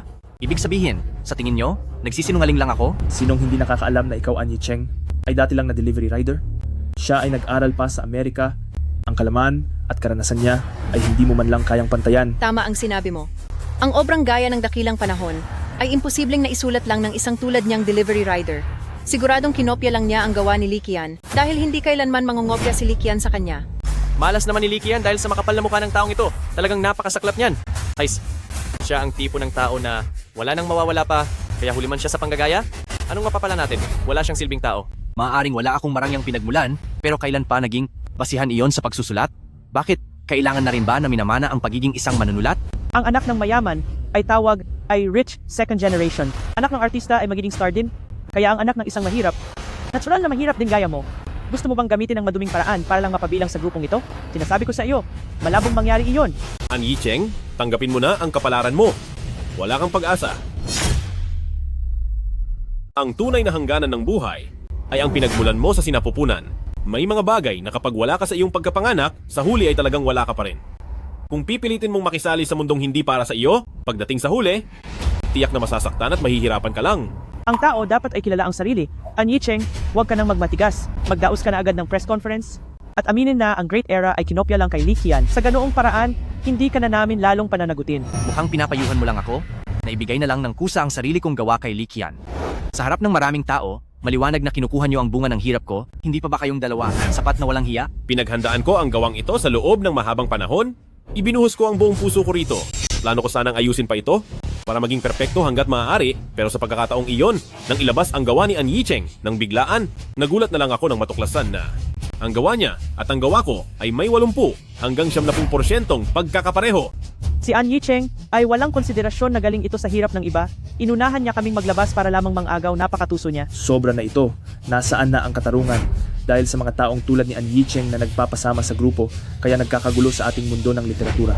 Tama. Kung hindi paparusahan si An Yicheng, sino pa ang gaganahan na magsulat at ibigay ang kanilang buong kakayahan? Kung ang taong gaya ni An Yicheng ay magtatagumpay, hindi ba mawawalan na ng loob ang lahat ng orihinal na manunulat? Para sa akin, dapat magbigay si An Yicheng para kay Li Qian ng isang press conference upang humingi ng tawad sa publiko. Hingi ng tawad. Humingi ng tawad. Hingi ng tawad. Tumahimik kayong lahat. Si An Yicheng ay hindi nang gaya kanino man. Ako bilang si Bai Hui ay makakapagpatunay niyan para sa kanya. Patutunayan para sa kanya? Paano mo naman mapapatunayan? Narito ang manuskrito ko at kitang-kita ito ng lahat na si An Yicheng ay isang magnanakaw na nagnakaw ng gawa ng iba. Oo, siya nga. Tama. Bakit? Hahayaan niyo ba silang gumamit ng isang piraso ng ebidensya na hindi sigurado kung totoo at hindi niyo ako hahayaang maging saksi? O iniisip niyo ba na sa katayuan kong ito ay hindi sapat para tumistigo para kay An Yicheng? Hindi po. Paano po nangyari iyon? Ako, si Bai Hui, sa ngalan ng Bai Group ay tatayo bilang saksi para kay An Yicheng. Ang obra na ito ay sariling gawa ni An Yicheng at wala talagang naganap na pangongopya. Bakit siguradong sigurado ka? Bakit malaki ang tiwala mo sa kanya? Isa lang siyang delivery rider. Saksi ako para sa kanya, para sabihin ang totoo, hindi para pumanig lang sa kanya. Sa buong proseso ng paglikha ni An Yicheng, kasama ako sa bawat sandali at personal ko siyang nakitang gumawa. Dahil doon, paano magkakaroon ng anumang pangungopya? Tama. Si President Bai ang pinuno ng Bai Group. Kung hindi niya mismo ito nakita, bakit naman niya ipagtatanggol si An Yicheng? Hindi kaya hindi talaga nangopya si An Yicheng? Kung ganoon, ano ang tungkol sa manuskrito? Sa industriyang ito, ang salita ni President Bai ay may malaking bigat. Hindi kaya itong si An Yicheng ay pinagbitangan lang talaga? Kung ganoon pala, ang mga taong may masamang ugali ay sina Li Qian at Lin Lihua. Bai Hui, huwag ka nang magpaloko sa lalaking si An Yicheng. Siya ay isang ganap na manloloko. Ang sinasabi niyang buong proseso ng paggawa ay maaari ring pineke. Tiyak na dahil iyon sa connection ko at nakita niya ang mga sinulat nating dokumento tapos ay kinuha niya ito bilang sa kanya. Nalinlang lang si President Bai sa kanya. President Bai, kapag nagpaloko ka pa ulit sa kanya, deserve mo na iyan. Nakikita ko ng malinaw ang lahat. Si An Yicheng ay may totoong kakayahan, habang ikaw at ang iba pa diyan ay isa lamang grupo ng mga walang kuwentang taong nanghuhusga base lang sa itsura. Bilang isang mataas na pinuno ng Bai Group, bakit mo pinapabura ng batang ito? Sigurado bang walang kakaibang relasyon na namamagitan sa inyo? Para sa akin, ito ay si An Yicheng. Tinukso niya si President Bai para makakuha siya ng mga pabor. Kaya naman si President Bai ay nakikipagtulungan na sa kanya sa pagsasabi ng kasinungalingan para sa kanya. Ano? Itong si An Yicheng, talagang napakasama ng ugali niya. Gusto pa niyang umasa na lang sa pera ni President Bai. Haay, nakakasuka siya. Sa pagkakaalam ko, itong si An Yicheng ay simulat sa pool pa lang ay lalaking palamunin na, mahilig mangakit ng mga mayamang babae. Ngayong araw na ito, ipapakita ko kung ano ba talaga ang tunay na kulay ng lalaking ito para hindi na mabulag sa kanya si President Bai. Nakikipag-date sa mga mayamang babae? Sa itsura pa lang na ito ni An Yicheng? Nabulag na ba si President Bai? Hindi ko talaga maintindihan. Isa lang siyang delivery rider. Ano bang espesyal sa kanya? Alam ko na. Siguradong sa kama ay ginalingan niya talaga, kaya ganoon na lang ang pag-aalaga ni President Bai at ang espesyal na tingin niya sa kanya, di ba? Hoy President Bai, dapat kang mag-ingat, ang An Yicheng na iyan ay isang bayarang lalaki. Baka mamaya ay makakuha ka pa ng kung anong masamang sakit sa kanya. Hinahangaan ko ang talento ni An Yicheng. Respetado ko ang pagkatao niya. Malinis ang aming hangarin. At kayong mga tao lang na may maruming isipan, ang gagawa ng ganitong masasamang haka-haka. Kung bayarang lalaki man si An Yicheng, tingin mo ba ay mas mabuti kang tao? Anong ibig mong sabihin? Huwag mong isiping hindi ko alam. Ikaw, Bai Hui, ay isa lamang babaeng ginagamit ang mga lalaki para umangat. Nandiyan ka sa posisyon mo ngayon dahil lang sa mga lalaking iyon, di ba? Dito sa industriyang ito, sino ba ang hindi nakakaalam na may malalim kayong relasyon ni Elder Shue? Kung hindi dahil sa tulong ni Elder Shue, sa tingin mo ba ay sisikat ka ng ganyan? Napakawalang hiya mo talaga, nagpapanggap ka pa ring malinis. Grabe, yung nangyari kina Bai Hui at Elder Shue noong nakaraang 2 taon, talagang pinag-usapan iyon ng lahat. Ang bilis ng pag-unlad ni Bai Hui nitong nakaraang 2 taon, siguradong sa likod nito ay may tulong na galing kay Elder Shue para sumikat siya. Totoo iyan. Sa bagay, tama nga naman. Dahil nakikipagsiping na siya sa mga matandang lalaki, wala na siyang pakialam kung isang delivery boy lang pala si An Yicheng. Sa tingin ko, bagay lang silang dalawa dahil pareho silang ganoon. Ang kakayahan ni Elder Shue ay alam naman nating lahat. Sa mga nakita kong trabaho ni Bai Hui noon, lahat naman iyon ay si Elder Shue ang sumulat, nakikinabang lang siya sa gawa ng iba at ginagamit lang ang pangalan niya. Saan nyo naman nakuha iyan, ang mga kasinungalingang iyan? Nakarating ako kung nasaan si Bai Hui ngayon dahil sa sarili kong sikap at sariling pawis. Huwag kayong basta-basta manira ng ibang tao dito. Huwag mo na silang pansinin. Kung madumi ang puso nila, tingin nila ay madumi rin ang lahat. Ano kaya ang pakiramdam na makasama ang isang matandang lalaki sa higaan? Ikaw na si Bai Hui na umangat sa maling paraan at hindi malinis na gawain, natural na hindi ka didiri sa gaya ni An Yicheng. Ang masamang babae at ang aso ay magkasama hanggang sa huli. Sa tingin ko sa inyong dalawa, talagang itinadhana kayo para sa isa't isa. Haha! Ang mga salitang iyan ay ibabalik ko ng buo sa inyong dalawa. Dahil pinipilit nyo ako, hindi na kailangan pang maging mabait o rumispeto pa sa inyo. Hindi ba't ebidensya ang gusto nyo? Narito ang ebidensya. Ano namang klaseng ebidensya ito? Ito ang proseso ng paglikha ni An Yicheng. Noong una, para maiwasan na ma-frame siya ng mga masasamang tao, nag-record talaga ako ng video.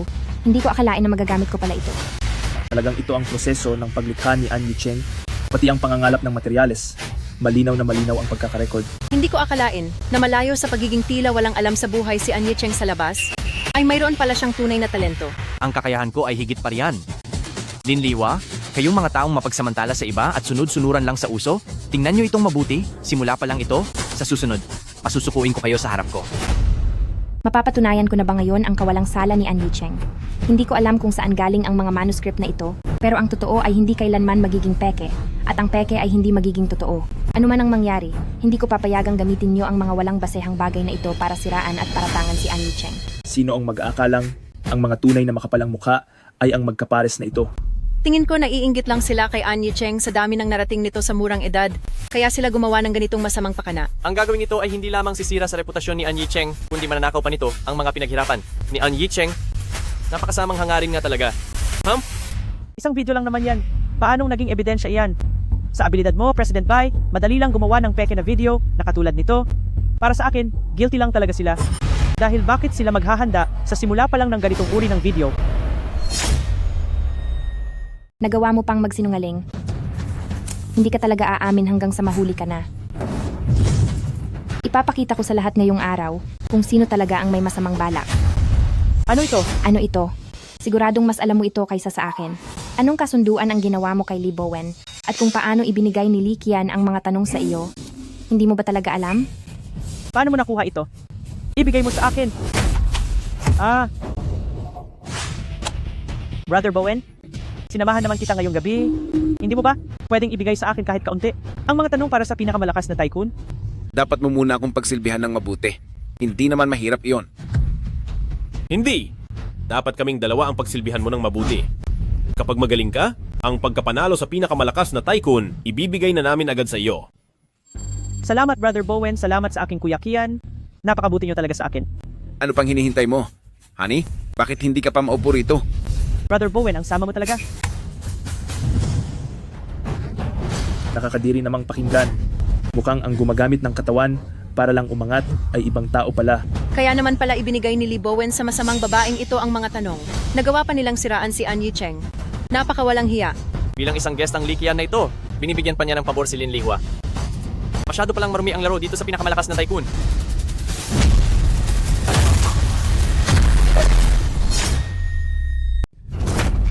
Sorry.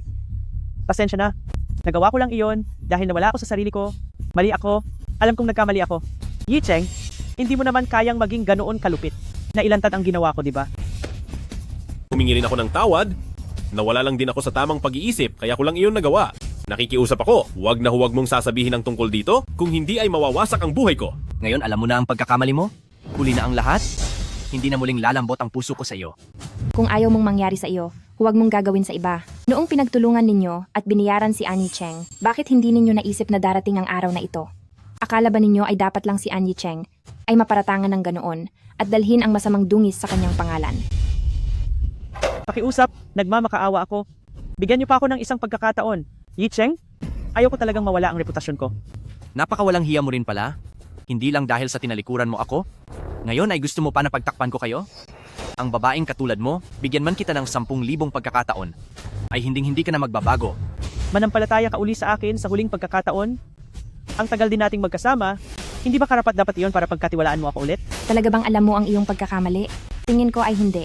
Sa tingin ko ay natatakot ka lang dahil alam mong katapusan mo na. Lin Lihua, hindi na kita bibigyan ng pagkakataon. Kung magpapatuloy ka sa pangungulit sa akin, ay huwag mong asahan na ituturing kitang kaibigan.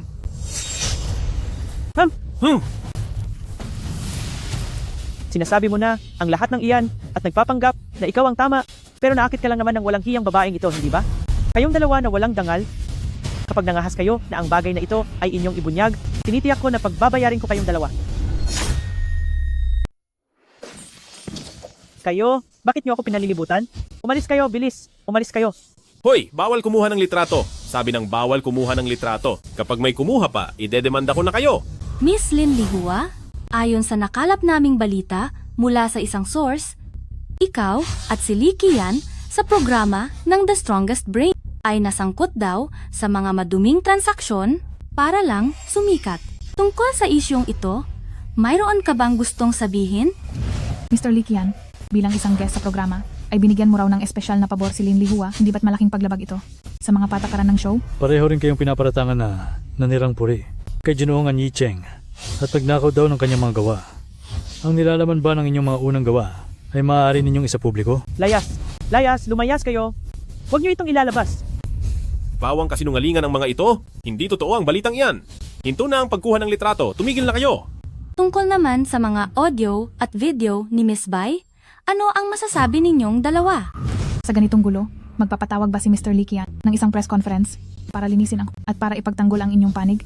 Para sa inyong dalawa, doon sa naging issue sa pinakamalakas na tycoon, tungkol sa mga nakatagong pandaraya, itatanong ko lang kung ang show ay muling magsasagawa ng shooting at tatanggalin na ang kwalifikasyon ni Miss Lin Lihua sa nasabing programa. Annie Cheng, kumanda ka sa akin. Tinitiyak kong pagbabayarin kita.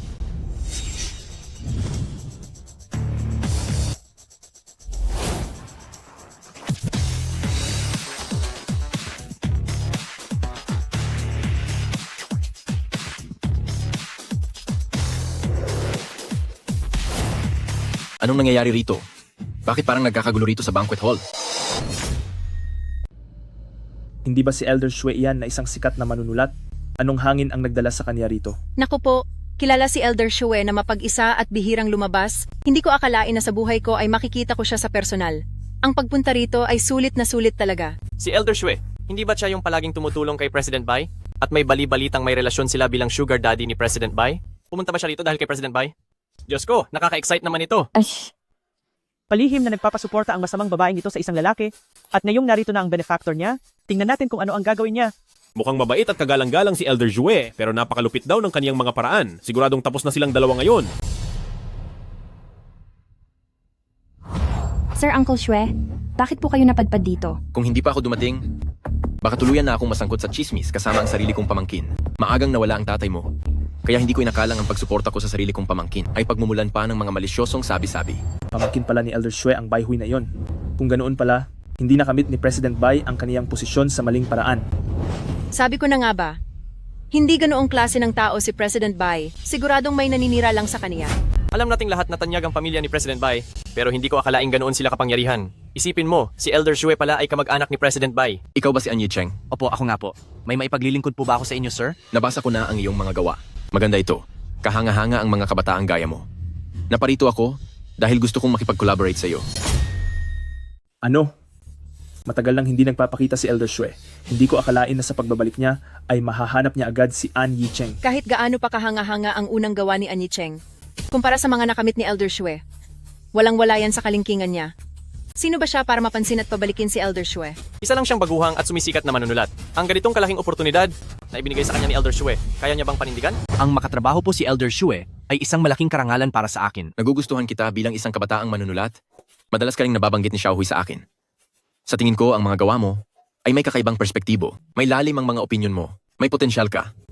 Gusto kitang anyayahan na gawa ng kwento ang bago kong pelikula. Handa akong mamuhunan ng $1 bilyong. Sir Elder Shue, $1 bilyong para sa pelikula, ang dali para sa inyong mamuhunan. Hindi naman siguro ito pagkakawanggawa lang, di ba? Uncle Shue, si An Yicheng, isa pa lang ang nagagawa niyang obra. Masyadong maaga para siya agad ang magdirekta sa pelikula niyo. Parang nakababahala po yata. Kayong mga kabataan ngayon, talagang napakatalas ng inyong mga isip. Tama ka. Ang pelikulang ito ang magsisilbing pagsubok para malaman ang iyong tunay na galing. Tingnan natin kung ang huling gawa mo ay dahil ba sa pinaghandaang husay o dahil lang sa sinuwerte ka. Handa ka bang makipagpustahan sa akin? Pustahan? Anong pusta? Gusto ko ng $1 bilyong sa kita ng takilya. Kung mapatunayan mo ang galing mo, ang lahat ng kikitain ng pelikula ay hindi ko kukunin kahit 1 sentimo at ituturing na lang natin na isang mabuting ugnayan ito. Pero syempre, kung wala ka palang ibubuga, dapat mong ibalik sa akin ang buong $1 bilyong. Ano? Kakagat ka ba sa pusta? Kung mananalo ako sa pustahang ito, maaari ko nang maalalayan ng maayos ang aking nanay. Ako. Sandali lang. Anong nangyari? May problema ba? An Yicheng, kailangan mong pag-isipang mabuti ito. Maaring mukhang mabait ang ating si Uncle Shue. Pero ang totoo, pagdating sa trabaho ay napakahigpit niya. Wala ka pang sapat na karanasan. Kaya kung gusto mong manalo sa pustahan niyo ni Uncle Shue, parang imposible ata iyan sa ngayon. Salamat sa pag-aalala mo, pero para sa akin, sa pagkakataong ito, talaga namang isa itong bihirang pagkakataon na hindi dapat palampasin. Kung magtatagumpay ako, makikilala ako sa mundo ng kultura at makakagawa ako ng sariling pangalan para matupad ang aking mga pangarap at para na rin sa aking ina upang wala na siyang dapat alalahanin pa. Hindi ba't sinabi ko na sa iyo? Ako na ang bahala sa nanay mo. Bakit kailangan mo pang kumuha ng ganyang kalaking panganib at makipagpustahan pa kay Uncle Shue? At ikaw naman, Uncle Shue, sa halip na tulungan mo siya, ay parang ipinapahamak mo pa siya. Mabuting bagay na may talento ang mga kabataan. Pero kung kahit ang tapang na itaya ang lahat ay wala ka, hindi ka kailanman magtatagumpay sa malalaking bagay. Pero, Bai Hui, salamat po sa inyo. Pero ako, si An Yicheng, ayaw ko talagang mapulaan ng ibang tao na sinasabing umaasa lang ako sa babae para mabuhay. Gusto kong tumayo sa sarili kong mga paa. Tama ang sinabi ni Elder Shue. Kung magtatagumpay ako, ibig sabihin ay kaya ko, hindi ako mabibigo. Pero kung hindi, tanggap ko na hanggang doon lang ang kakayahan ko. An Yicheng, Magtiwala ka sa akin. Elder Shue, salamat po sa pagbibigay sa akin ng pagkakataon. Tinatanggap ko po ang hamon nyo, hindi ko po kayo bibiguin. Mabuti. Sige, iyan ang ipakita mo, bata. Malaki ang tiwala ko sa iyo.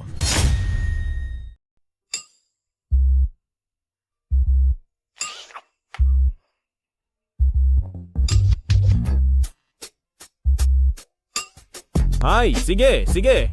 Napakaganda. Ang sigla nyo ah. Sige. Napakaganda talaga.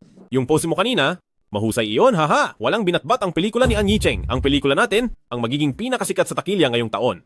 Ha. Kuya Kian, Brother Bowen, walang kwenta ang mga pelikula ngayon, walang kahit anong kapana-panabik na tagpo. Tama. Ang pelikula natin ay kakaiba sa lahat. Siguradong dudumugin ito sa takilya. Eksakto. Ay nako, isang hamak na tao lang naman siya, naglalakas loob pang lumaban sa atin. Yung mga ordinaryong pelikula, wala naman silang nakakaakit na eksenang kukuha sa atensyon ng publiko gaya natin. Ay, tama. Kaya nga ang sabi ko, galingan nyo pa at lakasan pa ang loob sa mga eksena.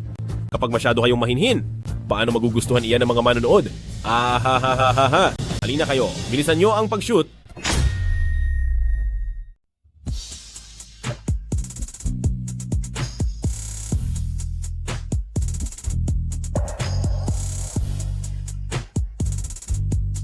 Hala. Sige, cut! Break muna tayo. Hoy. Ay naku, uminom ka muna ng tubig, Liwa. Dahil walang puso si An Yicheng, huwag niya kaming sisisihin kung gaganti kami.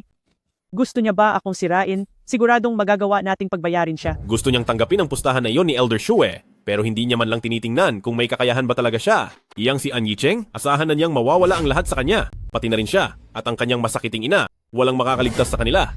At iyong walang hiyang si Bai Hui, naglakas loob pa siyang ilantad ang mga sikreto sa show ko. Kapag sumikat na ang pelikula ko, ipapahiya ko siya sa harap mo. Hahaha, oo nga. Hindi ko lang alam kung si An Yicheng ay kamusta na ang paggawa ng pelikula. Nag-utos na ako ng tao para magmanman, at ang sabi nila, masyadong mahigpit ang seguridad doon. Hinahanap niyo ba ako? An Yicheng, bakit ka nandito? Alam ko na. Marahil ay namomroblema ka dahil wala kang maipalabas. Kaya naman nagpunta ka rito para nakawin ang mga ideya namin. Sinasabi ko sa iyo, huwag kang umasa. Bakit ako nandito? Kung hindi ako dumating, balak mo ba talagang walang hiya na kumuha ng mga malalaswang pelikulang ito? Wala ka na bang kahihiyan? Anong pakialam mo? Ano ka ba sa tingin mo? At may kapal ka ng mukhang lumapit at sermonan ako ng ganyan. An Yicheng, itigil mo ang pagmamalinis mo para pangaralan kami. Isa itong pambihirang pelikula ng sining. Anong malalaswang pelikula ang pinagsasabi mo? Lin Lihua, alang-alang sa mahabang panahon nating pagkakaibigan, nandito ako para paalalahanan ka na ang paggawa ng ganitong klaseng pelikula ay sisira lamang sa sarili mo. Nabaon ka na nga sa iskandalo ng pandaraya sa programa? Gusto mo pa ba talagang mas lalo pang masira ang iyong dangal? Ano bang alam mo para ito sa sining? Isa kang hamak na tao, hinding-hindi mo iyon maiintindihan. Kapag naipalabas na ang aming pelikula at naging sikat ito, ang dati kong mga isyu ay malilimutan na ng lahat at makakabangon na uli ako. At isa pa, ang pagkakasira ng pangalan ko, hindi ba dahil din naman sa iyo, An Yicheng? Nakuha mo pang pumunta rito para sermonan ako. Sobrang pagpapakita ng katawan at mahahabang eksena ng pagtatalik, ito ba ang tinatawag ninyong itinatangi ninyong sining? Kung ganoon, napaka-cheap naman ang sining ninyo. Isa ka lang namang tagahatid ng pagkain, wala kang alam sa mga bagay na ito. Sadyang nakita mo lang ang mabilis naming pag-unlad at naiinggit ka, kaya pumunta ka rito para kumontra at manira lang ng trabaho. Para talagang asong kumagat kay Ludong Bin. Sa tingin nyo ba talaga ang mga manonood ay walang kakayahang malaman ang tama sa mali at hindi nila mapapansin na ang ginagawa nyo ay puro basura lang para makakuha ng pera? Ginagamit nyo ang sining bilang dahilan, pero nanloloko lang kayo rito? Wala talaga kayong hiya. Sinusuwerte ka lang naman dahil hinahangaan ka ni Elder Shue. Pero sa tingin mo ba ay sino ka na? Huwag mong kakalimutan, noong nag-aaral pa ako sa film school, nagmomotorsiklo ka pa noon bilang food delivery driver. Mukhang naging masyado akong mabait sa iyo, kaya nakalimutan mo na kung ano ka ba talaga noong una. Lin Lihua, nakakadiri ka talaga. Dahil sa pera, handa mong ibaba ang dangal mo para lang makipagtulungan sa palabas nila. Sa susunod ba ay mangingibang bansa ka na? Para sa Japan na magtrabaho? Tumahimik ka na lang. Inggit lang yan. Pero nagpapanggap ka pa na pumunta rito para punahin kami. An Yicheng, wala ka bang ibang magawa? Ay nako, hindi mo ba narinig ang sinabi ni Lin Liwa? Delivery boy lang siya at mukhang nabaliw na sa kakatrabaho. Sabi ko sa inyo, delivery driver lang siya. Isang taong walang silbi at naghahabol sa oras. At kahit bigyan mo pa siya ng $1 bilyong, ano naman ang magagawa niya? Ha ha ha! Isa ka lang naman na baguhang kadarating lang. Napakalakas naman ng loob mong magsalita ng ganyan. Sa ugali mong iyan, halatang takot ka lang na malampasan ng pelikula namin ang gawa mo. Kaya lumapit-lapit ka rito para tignan ang progreso ng shooting namin. Mukhang siguradong mabibigo mo si Elder Shue dahil kami ang magiging box office champion ngayong taon. Siguradong iisipin ni Elder Shue na isa kang walang kwentang tao na hindi na kayang itama. An Yicheng, imbes na nanggugulo ka rito, bakit hindi ka nalang bumalik at ayusin ang basura mong pelikula? Hindi naman dahil pangit ang gawa mo, ay bawal nang gumawa ng maganda ang iba. An Yicheng, di ba't nakipagpustahan ka kay Elder Shue? Kapag ang ginawa mong pelikula ay hindi umabot sa $1 bilyong na kita, kahit ang underwear mo ay mapipilitan kang ibenta? Hahaha. Isa lang siyang malas na tao. $1 bilyong kita pa kaya? Sinasabi ko sa'yo, mukhang si Elder Shue ay nagkamali ng pinili ngayon. Sa itsura pa lang niyang iyan, kahit anong sinehan na bibili ng pelikula niya, ay sadyang pinalalaki lang ang ulo niya. An Yicheng, baka mamaya ang pelikulang $1 bilyon ay mapunta lang sa wala. Huwag mo akong sisisihin na hindi kita binalaan. Huwag na po kayong mag-alala. $1 bilyong kita sa takilya, ako, si An Yicheng, ay siguradong makakamit yan. Tama bang narinig ko? Ikaw? $1 bilyon sa takilya? Meron ba sa mga salitang iyan na bagay sa iyo? Saan galing ang kumpiyansa mo? Sa tingin ko sa kanya, puro lang siya salita. Nandito sa akin ang pinakasikat na creator at ang pinakamagaling na grupo. Siya, anong meron siya? Kahit bigyan mo pa siya ng $1 bilyon, isang hamak na delivery rider lang siya. Alam ba niya kung paano gumawa ng pelikula? Isang grupo ng mga amateurs. Paano naman nila kakayaning talunin ang ating batikang team? Sobra na talaga ang bilib nyo sa sarili. At siguradong matatalo lang kayo. Kung bibigyan ka ni Elder Shue ng $1 bilyong, alam mo ba kung paano ito gastusin?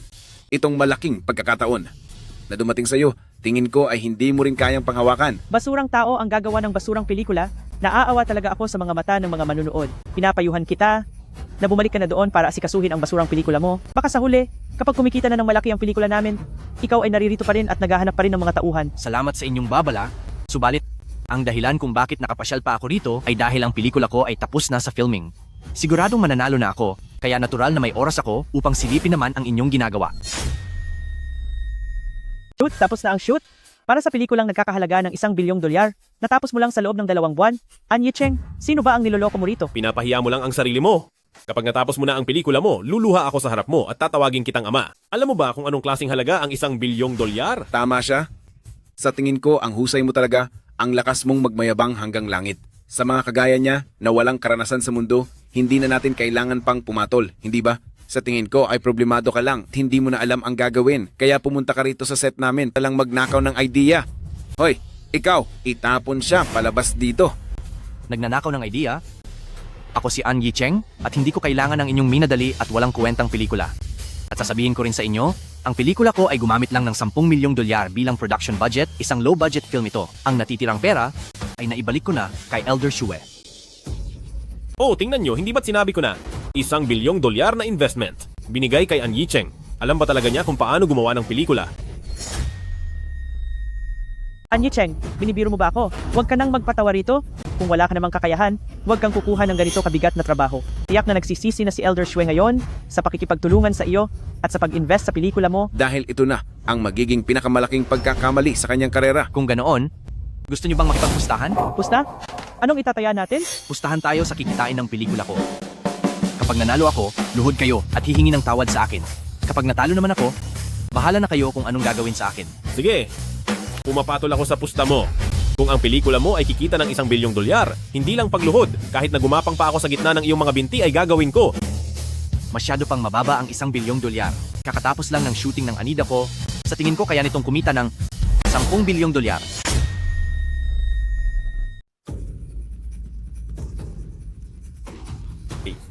$10 bilyong sa takilya? Ay nako, sinasabi mo bang ang pelikulang ito ay kikita ng $10 bilyong sa takilya? Narinig nyo naman lahat, di ba? Narinig nyo ba yon? Hahaha. Isang pelikulang ginawa sa loob ng 2 buwan na nagkakahalaga ng $10 milyong ay gustong umabot sa $10 bilyong. Nagbibiro ka ba? Sa tingin mo ba ay hangal ang mga manonood? Lalong nagiging kakatwa ang mga sinasabi mo.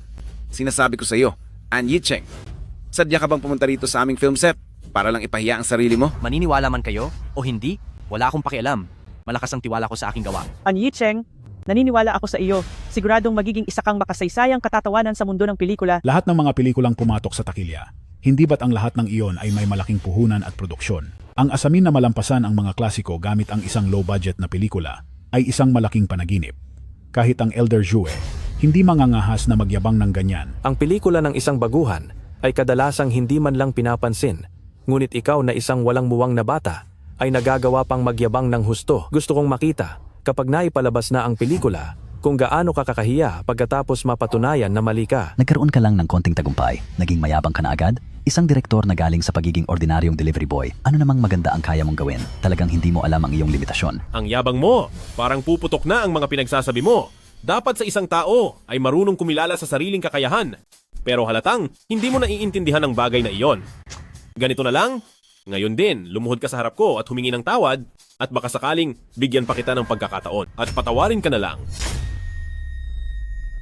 Katawa-tawa, anong klaseng pagkakataon ang maibibigay mo sa akin? Bibigyan kita ng pagkakataong umarte sa aming pelikula. Sa oras na iyon, maaari kang lumabas sa aming pelikula para makaipon ka ng panggastos sa ospital ng nanay mong malapit na mawala. Kaysa naman kapag nawala na ang lahat ng ari-arian mo, ang nanay mo ay mananatili na lang nakahiga sa kama at maghihintay sa huling sandali.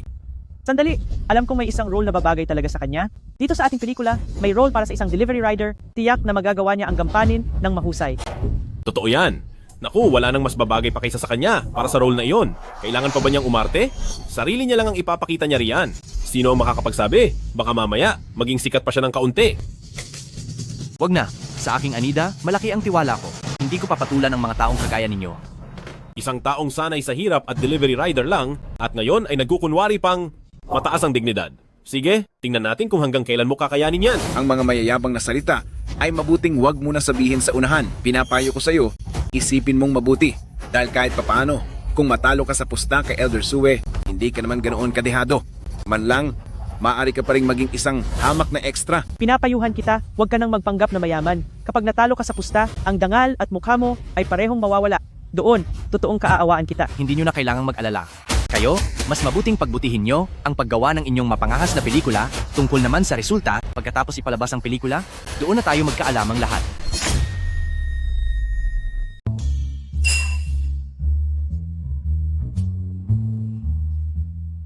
Hindi ko akalain na ganito kabilis matatapos ang pelikula natin. Kaya nagdesisyon ako na ilibre ang buong production crew sa isang masarap na handaan bilang pagdiriwang sa tagumpay ng Anida at ang pagtatapos ng ating shooting. Ang pelikula natin, sa kabila ng kakaunting budget at sa loob ng napakaikling panahon, ay natapos dahil sa lahat ng tao, sa production at sa pagsisikap ng bawat isa. Siyempre, ang tulong mo ang pinakamahalaga sa lahat. Kung hindi dahil sa iyo araw-araw, dito sa loob ng set na talagang nagpapakapagod at tumutulong sa lahat, ang ating pelikula ay hindi magagawa ng ganito kaganda. Kaya naman, sobrang nagpapasalamat ako sa iyo. Ang pasasalamat ay para talaga sa sarili mong kakayahan. Oo nga pala, naipakita ko na ang huling pelikula kay Elder Shue at labis siyang natuwa at nasiyahan sa resulta. Hindi ko talaga inaasahan na sa unang pelikula mo pa lang ay makakagawa ka na ng ganitong kahusay. Sigurado ako na sa oras na ipalabas ang pelikula natin, tiyak na magbibigay ito sa buong industriya ng isang napakalaking gulat at paghanga. Kahit na gaano pa kagaling ang isang talento, kailangan pa rin ng may makakapansin at magpapahalaga rito. Kung wala ang iyong suporta, baka sa mga oras na ito, nagpapakahirap pa rin ako sa pagde-deliver ng pagkain. Kaya naman, maraming salamat po sa pagbibigay sa akin ng pagkakataong ito.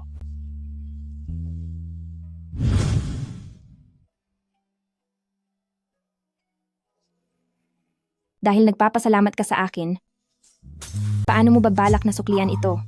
Iyan, ano po ba ang gusto nyo? Kung gusto mo akong pasalamatan, ano kaya kung mapunta na lang sa akin ang puso mo, anong say mo? Masamang balita, may malaking problemang nangyari. Anong nangyari? Bakit ka pumasok ng ganyan kabilis? Ano po ba ang problema? Ganto po ang nangyari. Hindi namin alam kung sino ang nagpakalat ng balita tungkol sa maliit na puhunan at ikli ng pelikula natin. Talaga pong ipinagsigawan nila ito. May kumuha pa ng mga bayarang tao para manira. Kay Direktor An Yicheng. Hindi dapat iyan ikatakot. Gawain lang ito ni Lin Lihua para hilingin kaming pabagsakin. Pero wala pong nanonood ng ating Anida at wala na ring sinehan na gustong bumili nito. Kahit tapos na ang pelikula natin, sa tindi ng panggigipit na ito, walang gustong sumugal at bumili nito. Ano? Noong hindi pa tapos ang shooting, hindi ba marami namang mga sinehan ang naguunahan na mabili ito? Hindi po namin alam kung sino ang binangga natin dahil ang pelikula nating Anida ay pilit na hinaharang at hindi pinapalabas. Kalokohan ito. Bakit nangyayari ang ganitong bagay? Maraming taon na ako ang inyong bayhui sa industriya ng Hua Country at ito ang unang beses na may naglakas loob na bastusin ako ng ganyan. Huminahon ka muna. Lumabas ka muna. Walang usok kung walang apoy. Sa likod ng pangyayaring ito, siguradong may taong pilit tayong binibiktima ng palihim. Kaya pala ang pagpapalabas ng pelikula natin ay laging nagkakaproblema. Ang ibig mong sabihin, sila ba iyon? Bakit nila ito gagawin? Hindi maaari. Kailangan kong komprontahin sina Li Qian at Li Bowen. Huwag kang magmadali. Kung tama ang hinala ko, malamang ay sila mismo ang pupunta rito sa atin.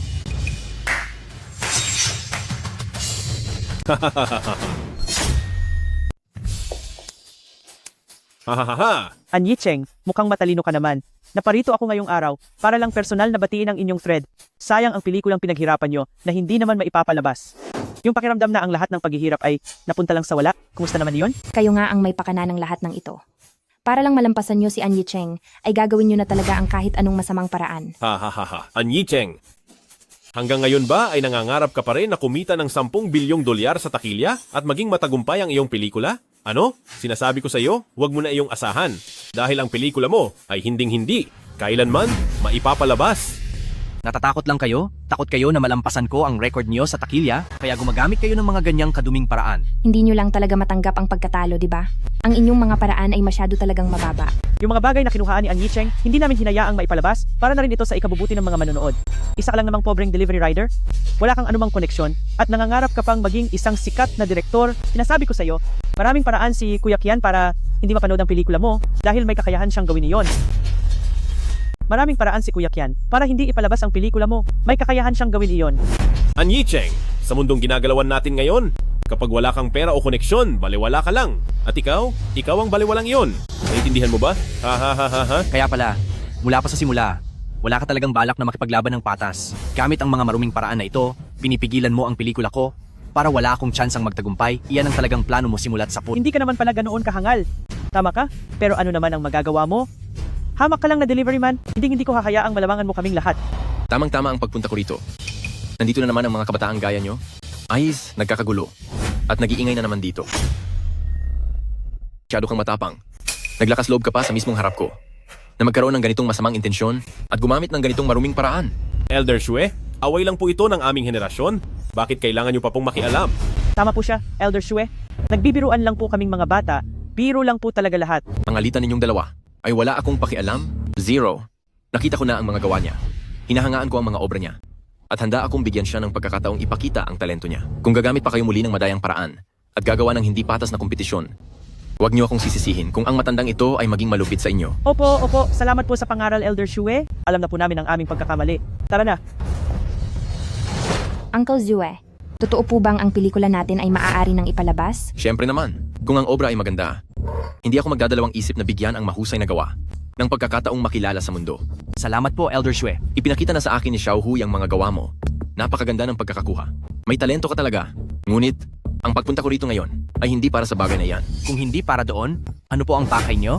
Tungkol ito sa pagpapakasal ni Xiaohui. Uncle Shue, Ako ang Uncle Shue ni Xiaohui. Maagang nawala ang ama ni Xiaohui. Ang tungkol sa kanyang kasal ay nararapat lamang na ako ang mag-asikaso. Uncle Shue, naiintindihan ko po ang ibig ninyong sabihin, pero ako, Nakakainis talaga.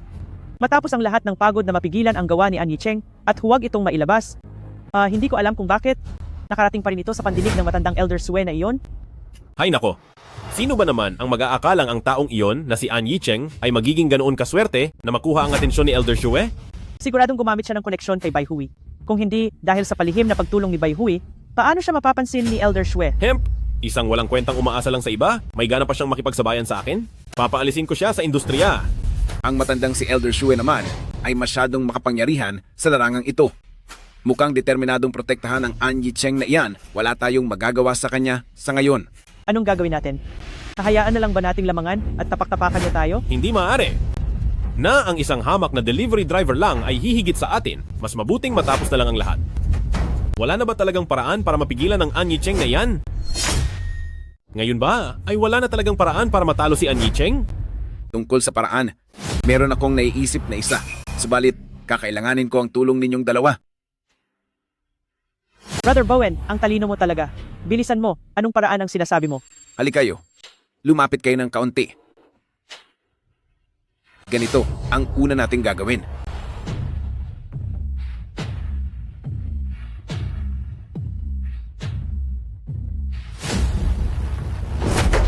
Sige.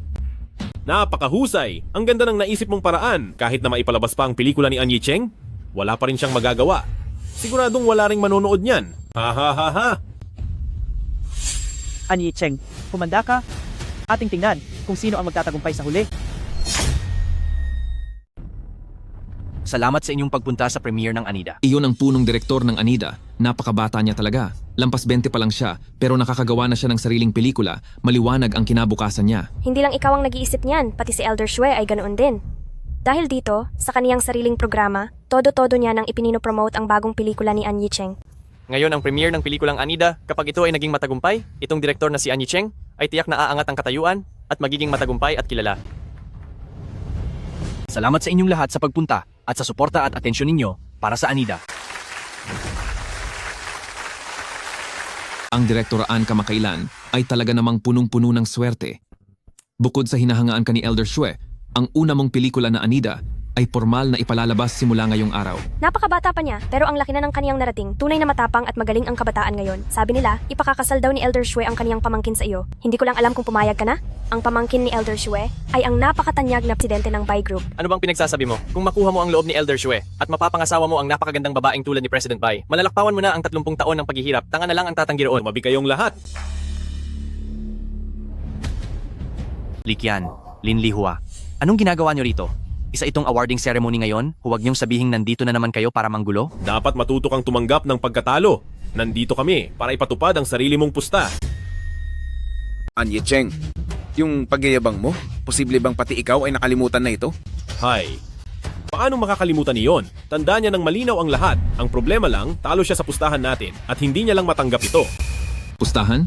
Anong pustahan? Siyempre, ito yung kay An Yicheng na nagmayabang. Sabi niya, ang bagong gawa niyang Anida ay kayang kumita ng 10 bilyong dolyar sa takilya. Iyon ang pustahan. Dati, handang-handa kang makipagpustahan. Bakit ngayon? Ayaw mo nang aminin? Nasabi ko sa iyo, An Yicheng, alam mo sigurong talo ka na talaga, kaya sinasadya mong manahimik para subukang palipasin at piliting ipakalimot sa amin ang pustahan? Kahit na mukhang maganda ang kinabukasan ng Anida, ang umabot sa 10 bilyong kita sa takilya ay mukhang isang malaking kahangalan. Itong si An Yicheng ay ayaw magsalita, halatang alam niyang talo na siya. Alam na ngang siguradong talo, tapos ayaw pang magbayad. Napakaduwag naman ni An Yicheng. Sa ganyang klaseng ugali, makakagawa ba siya ng magandang likha? Huwag na kayong mag-alala. Natatandaan ko ang lahat ng malinaw. Kung talo ako sa pustahan, tutupad ako sa aking pangako. Pero ngayong araw pa lang ang unang pagpapalabas ng Anida, kung pag-uusapan ng kita, masyadong maaga pa para magsalita, di ba? Nagagawa mo pang sumagot ng ganyan. Sino ba ang hindi nakakaalam na ang Anida mo ay bagsak na? Ang lungkot na ng unang labas nito, paano pa kaya sa mga susunod na araw? Isa pa, ang pelikulang puno ng negatibong balita, mapalad na kung hindi ireklamo para ipatigil ang pagpapalabas, tapos nangangarap pang umabot ng 10 bilyong kita, isa talaga itong kahangalan. Negatibong balita? Anong negatibong balita? Tingin dali, ang pelikula ng bagong manunulat na si An Yicheng na pinamagatang Anida, kakapalabas lang pero nadawit na agad sa isyu ng panggagaya. Sabi rito, masyadong pilit ang marketing ng Anida na ikinairita ng mga manonood, kaya pagkatapos ng premiere ay puro batikos ang nakuha nito. Ang grado ng pelikulang Anida ay bumagsak ng husto. Ang manunulat na si An Yicheng ay pakitang tao lang at naghahabol lang siya sa kasikatan. Anong sinasabi mo? Nakikita mo na? Matalas ang mata ng publiko. Iyang ginawa mo. An Yicheng na pelikulang Anida ay basura lang. May mukha ka pang makipagpustahan sa amin? Ngayong napakasama ng mga review ng Anida, patunay lang ito na ikaw, An Yicheng, ay hindi nagtagumpay dahil sa sarili mong galing, kundi dahil lang sa pagkapit mo sa babae. Kung hindi dahil sa pagkapit mo kay Bai Hui at sa impluensya niya, siguradong hanggang ngayon ay nasa kung saang sulok ka pa rin at nagde-deliver ng pagkain. Isa ka lang namang walang kwentang tao na umaasa sa koneksyon ng babae at nangangarap ka pang bumasag ng record sa sinehan. Isa lang itong kahangalan. Hindi ko akalain na si An Yicheng ay ganitong klase ng tao. Gagawin ng lahat sumikat lang agad, talagang wala siyang pinapalampas. Ngayon, ang pangarap niyang maging sikat na direktor ay naglaho na. Dahil sa bagsak na grado ng pelikula, hindi na siya makakabangon. Ito ang nararapat sa kanya. Kasalanan niya dahil minaliit niya ang mga manonood gamit ang pelikulang mura, mabilis ang ginawa, at pangit ang kalidad. Sa akalang yayaman siya ng husto rito, masyadong mataas ang tingin niya sa sarili. Dito sa awarding ceremony, sa tingin ko ay wala ka ring mapapala. Ikaw, An Yicheng, ay siguradong walang mapupuhang parangal. Mukhang napakalakas ng kumpiyansa mo. Tingin mo ba talaga ay siguradong sa award ceremony na ito, ikaw ang mananaig at makukuha mo ang Best Movie Award? Yung pelikulang gawa ng isang delivery man, pwede bang manalo ng Best Movie Award? Kung mananalo man iyon, di dapat pati ang mga PowerPoint slide ko ay pwede na ring manalo ng Best Movie Award? An Yicheng, pinapayuhan kita, mas mabuting tuparin mo na lang ang napagkasunduan sa pustahan pagkatapos ay umalis ka na sa lugar na hindi naman para sa iyo. Kung itutuloy mo pa rin ang pagmamatigas na manatili rito, ipapahiya mo lang ang sarili mo at magmumukha ka lang kahiya-hiya. Dati-rati ay isa siyang baguhang manunulat na may magandang kinabukasan. Hindi pa nga nagtatagal ang tagumpay niya, sumabak na agad sa paggawa ng pelikula bilang direktor para makisabay sa uso at sumikat palalo. Ngunit sa kasamaang palad ay naging masyadong sakim at dahil dito, napahamak lang siya sa sarili niyang gawa. Hindi lang bumagsak ang pelikula, maging ang reputasyon niya ay nasira rin. Wala kang dapat sisihin kundi ang sarili mo. An Yicheng, nangarap ka ng masyadong mataas. At sa huli ay nauwi ka sa wala. Ngayon, ang Anida ay kinamumuhian na ng lahat. Ikaw, An Yicheng, bakit nandito ka pa sa award ceremony at ano pang ginagawa mo? Huwag mong sabihin naniniwala ka pa rin na ang Best Movie Award ay siguradong mapapasa iyo? Hindi ba't sinabi mong ang Anida ay siguradong kikita ng 10 bilyong dolyar sa takilya? Kundi hahayaan mo kaming gawin ang kahit anong gusto namin sa iyo, di ba? Ang pelikula mong Anida ay pinagtatawanan na sa buong internet. Wow! Huwag mong sabihin akala mo ay makababawi pa iyan? Hahaha! Ano kaya? Baka naman ang totoo ay nagpapalipas lang siya ng oras? Bumagsak na ng husto ang rating ng Anida? Sa tingin ko, may kinalaman kayong lahat sa nangyaring ito. Nag-iimbento ka lang ng kwento? Sino ba naman kami? Para diktahan ang opinyon ng mga manonood. Sadyang ang pelikula mo ay sadyang napakapangit.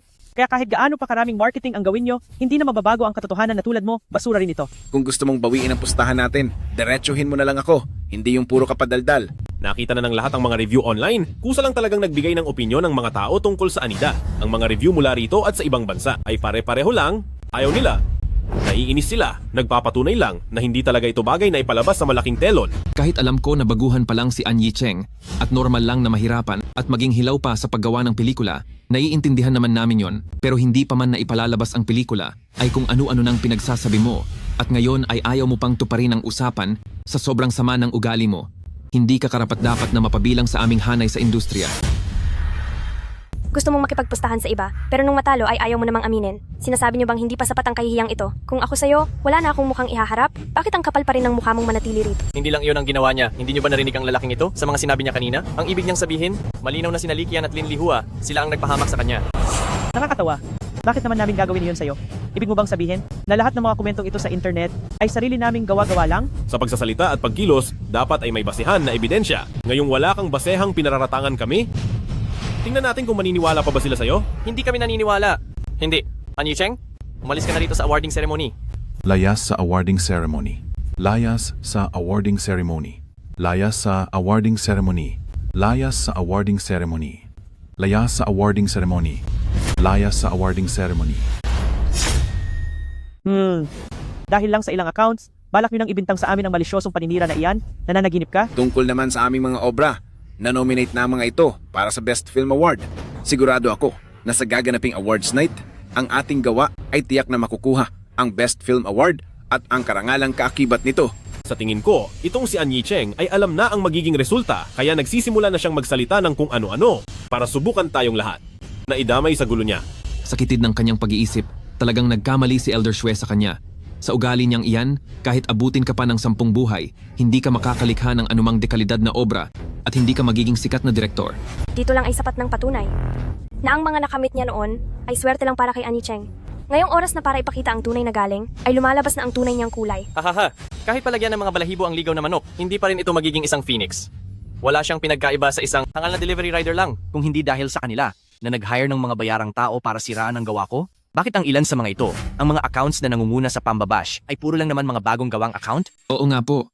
Ang mga negatibong komento na ito na may pinakamataas na engagement, sa isang tingin lang, lahat sila ay naka-default ang profile picture at may mga random na generated IDs na nagbibigay duda kung tunay bang mga tao ang nasa likod nito. At pati na rin ang account na ito, halata namang fan ni Likian, pero nag-abala pa siyang manood ng premiere ni Anida, pagkatapos ay sumulat ng 2,000 salita na negatibong komento.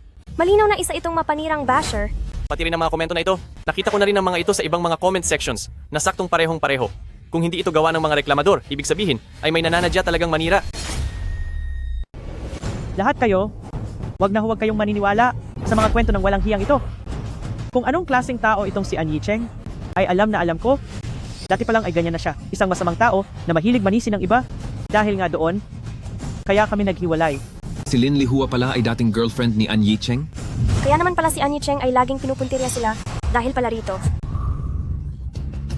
Dahil sa gusto niyang umangat, pinilit niyang makipaghiwalay sa akin para lang makahanap ng babaeng makakatulong sa karir niya. Ngayong unti-unti ko nang nakakalimutan ang nakaraan na iyon, hindi niya matanggap na maayos ang buhay ko, kaya baliw na baliw niya akong hinahamak. Sige, lahat kayo, makinig kayo. Ang An Yicheng na ito, siya ay isang pakitang tao lamang at traidor sa likuran, isang ipokrito. Kaya huwag kayong papalin lang sa kanya. Nakita niyang nawala na siya ng tsansa sa Best Movie Award. Kaya naman mabilis niya kaming binaliktad at siniraan. Ang masamang taong tulad nito, paanong makakagawa ng magandang pelikula? Sa award ceremony na ito, hindi siya dapat naririto. Bakit hindi ka pa umalis dito? Lumayas ka sa industriyang ito. Imposibleng makakuha ng best movie si An Yicheng. Dahil sa level niya, tiyak na alam niya ang totoo. Sa tingin ko, ang tunay niyang pakay ay idamay at pabagsakin ang dati niyang girlfriend. Napakaliit ng isip mo. Lalaki ka ba talaga? Ayaw mong makitang maayos ang ex mo. Hindi ko alam kung si President Bai ay nabulag lang ba para magustuhan ng isang tulad mo. Hi! An Yicheng. An Yicheng. Magandang balita. Ang ating Anida, mula kanina hanggang ngayon, ay lumampas na sa $100 milyong sa takilya. Magandang balita. Ang ating Anida, hanggang sa oras na ito ngayong araw, ay lumampas na sa $100 milyong sa takilya. Ano? Paano nangyari iyon? Ang Anida ni An Yicheng ay flop na at bigo na sa lahat ng aspeto at puno ng masasamang komento sa internet. Paanong may manonood pa sa palabas na yan na napakababa ng rating? $100 milyong sa unang araw ng palabas.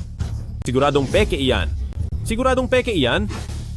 Siguradong si An Yicheng mismo ang bumili ng sarili niyang mga tiket.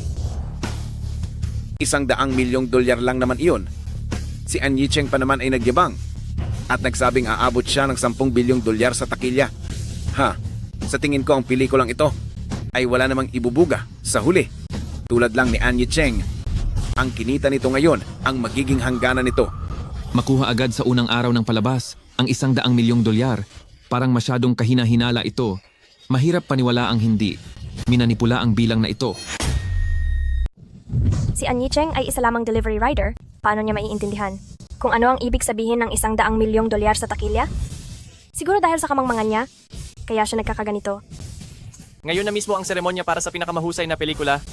Titingnan ko kung si An Yicheng ay may bago pang pakulo. Tama ka. Sinabi ko nga noon na ang pelikula kong Anida ay kayang-kaya lumampas sa $10 bilyong sa takilya. Kakaabot pa lang ng $100 milyong, ngunit nangangarap na agad ng 10 bilyon. Napakalakas talaga ng loob mo. Nagkaroon lang ng kaunting tagumpay. Naging mayabang na agad at bilib na sa sarili. An Yicheng, ang $100 milyong ay sagad na sa kakayahan mo. $10 bilyong. Huwag mo na itong pangarapin. Pero nagbago na ang isip ko. Sa tingin ko, ang Anida sa araw na ito ay makakaabot na sa $10 bilyong na kita sa takilya. Ha. Ay naku, hindi ko na kaya. Talagang hindi ko na kaya ito. An Yicheng, nakakatawa ka talaga. Sa tingin ko, hindi ka narito para lumahok sa parangal, para sa pinakamagandang pelikula o sa seremonya ng parangal, kundi narito ka para sa Best Comedian Award na seremonya. Ang galing mong gumawa ng katatawanan. Ahahaha. An Yicheng, sa dinami-dami ng ipagyayabang mo, bakit iyan pa? Bakit iyan pa ang pinili mo? Alam nating lahat na $10 bilyong ang kita sa unang araw, pero ang $10 bilyon na iyan, galing ba sa langit?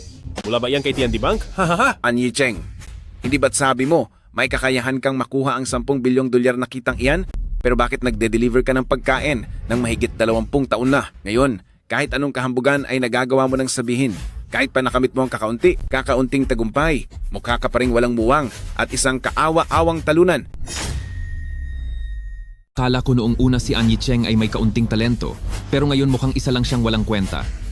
Ang ganitong nakakatawang mga salita ay nasasabi niya, totoo ngang isa siyang taong walang tunay na kakayahan. Kahit simpleng kaalaman ay wala siya, paanong naging karapat-dapat ang ganitong tao na tumayo rito? Para sa akin, ipakita na natin ang tunay niyang kulay ngayong araw. Pabalikin na lang natin siya sa pagde-deliver ng pagkain. 10 bilyong kita sa sinehan? Ay naku, nakakatawa talaga. Kung narito lang si Elder Shu ngayon, tiyak na sa mga sinasabi mo, ay hiyang-hiya na siya. Naging maayos ang buhay ni Elder Shue. Nang mahabang panahon, hindi niya akalain na sa huli. Dahil sa iyo, na si An Yicheng, na isang talunan, ay mapapahiya lang siya ng husto. An Yicheng, huwag kang padalos-dalos. Ang 10 bilyong kita sa sinehan ay hindi ganoon kadaling makuha. Ako, si An Yicheng, ay tiyak na tatalunin ang mga rekord ng kinita sa sinehan sa mga nagdaang taon. Maniwala ka sa akin. Kaya lang, unang pelikula mo pa lang ito, at kahit magaling ka na, hindi mo pa rin maiiwasang magkaroon ng mga problema dahil sa kulang na karanasan. Hindi perpekto pero maganda pa rin. Sa tingin ko, kahit papaano, sa gitna ng mga palabas ngayong season, siguradong mangingibabaw ito. Wala itong magiging problema. Nandito na ang misteryosong bisita. Ayan na, nandito na sila. Narito na ang misteryosong panauhin para sa awarding ceremony. Balita ko siya raw ang may hawak ng karapatan para sa Best Film Award selection. Ang tanging boto na maaaring humarang sa lahat, kaya direkta niyang matutukoy kung sino ang tatanggap ng parangal. Sino ba ang misteryosong panauhin na iyan? Hula ko, siguradong isang tanyag na direktor siya sa industriyang ito. O baka naman isa siyang tanyag na manunulat mula sa mundo ng literatura. Ano pa man ang mangyari, ang mga kasali sa listahan ng mga nominado sa taong ito ay lahat champion sa benta sa takilya bawat quarter, napakatindi ng labanan. Hindi ko rin alam kung sino para sa Best Film Award na ito ang huling magwawagi at makakakuha nito.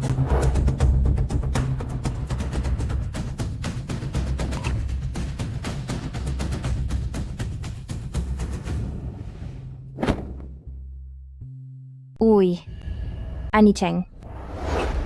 Naku! Hindi iyan ang dapat mong upuan. Umalis ka riyan. Nawala lang ako sa paningin mo sandali. Kung ano-ano na ang ginagawa mong gulo. Bumaba ka. Baba na riyan. Bilis.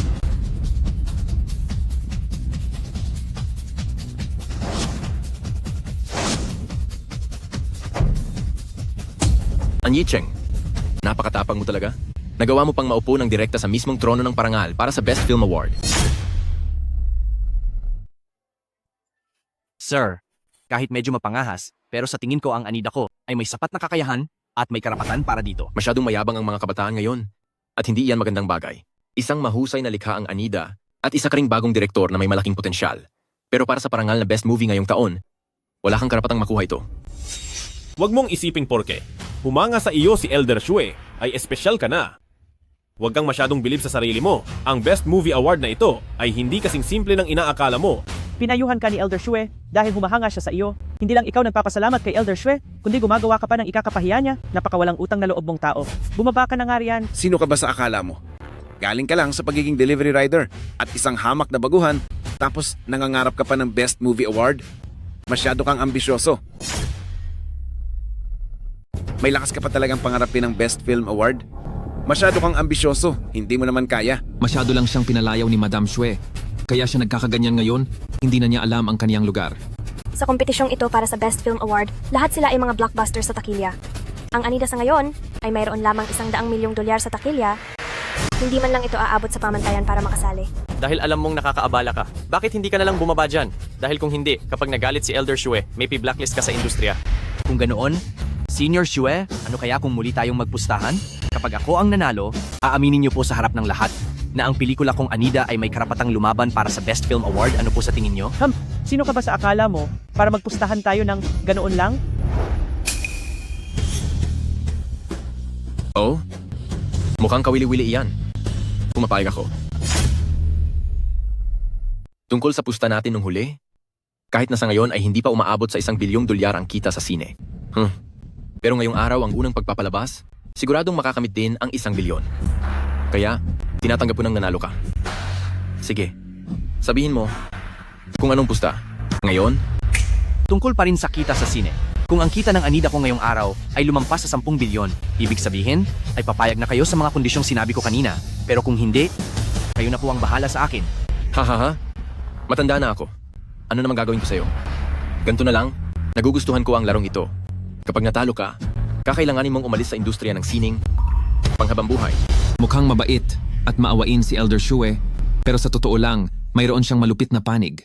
Ang permanenteng pag-alis sa industriya ay isang parusang napakabigat. Sa tingin niyo ay mukhang mabait si Elder Shue, pero sa totoo lang ay may taglay siyang bagsik. Ang permanenteng pag-alis sa cultural circles ay isang parusang ang hindi biro. Si Anyi Cheng naman, nanaisin ba niyang manatili sa industriya o mas pipiliin niyang ipaglaban ang kanyang Anida? Hindi naman siya tanga. Habang may buhay ay may pag-asa, huwag lang sumuko. Kung mananatili siya sa cultural circles, darating ang araw na ang Best Film Award ay posibleng mapunta sa kanya. Pero kung siya ay direktang aalis sa industriya, mawawala na sa kanya habang buhay ang pagkakataong makakuha ng Best Film Award. Sige po. Salamat po sa pagbibigay ng pagkakataon. Tinatanggap ko ang inyong hamon. Ang Anida ni Anyi Cheng ay mayroon ng $700 milyong sa takilya ngayon. Napakabilis naman ng takbo. $100 milyong lang ito kanina. Ngunit sa tingin niyo ba, tataas pa ba ang kitang iyan? $1 bilyong. Yi Cheng, napakahusay ng takbo ng kita natin sa takilya. Baka sakaling magkatotoo na nga. $2 bilyong na. Nakakainis. Paano nangyari ito? Ang walang hiyang iyon, paano niya kaya iyon nagawa? $5 bilyon na. Paano naging posible iyon? Sa nakakatakot na bilis na iyon, ibig bang sabihin ni Anyi Cheng na inaasahan na niya ito? Ang bilis na ito talagang nakakamangha. $8 bilyong na. Sandali, naghang ang system kanina.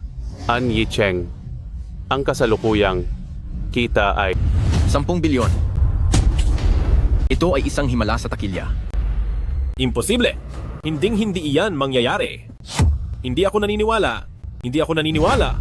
Ang Anyi Cheng na iyan ay isang hamak lamang. Bakit siya pa? Anyi Cheng, ikaw. Teka. Sandali. Kayong tatlo, pinaghihinalaan kayo sa paggawa ng bawal na pelikula. Sumama kayo sa amin. Dalhin sila. Teka lang po. Bitawan niyo ako. Anyi Cheng, wala naman ako, ay hindi pa rin kita titigilan. Ipinahahayag ko na ang nagwagi para sa pinakamahusay na pelikula ay ang Anida. Mabuhay.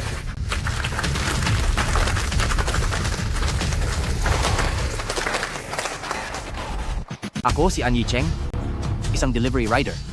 Ngunit, simula sa araw na ito, gagawin ko ang lahat para sa mundong ito na makilala ako muli.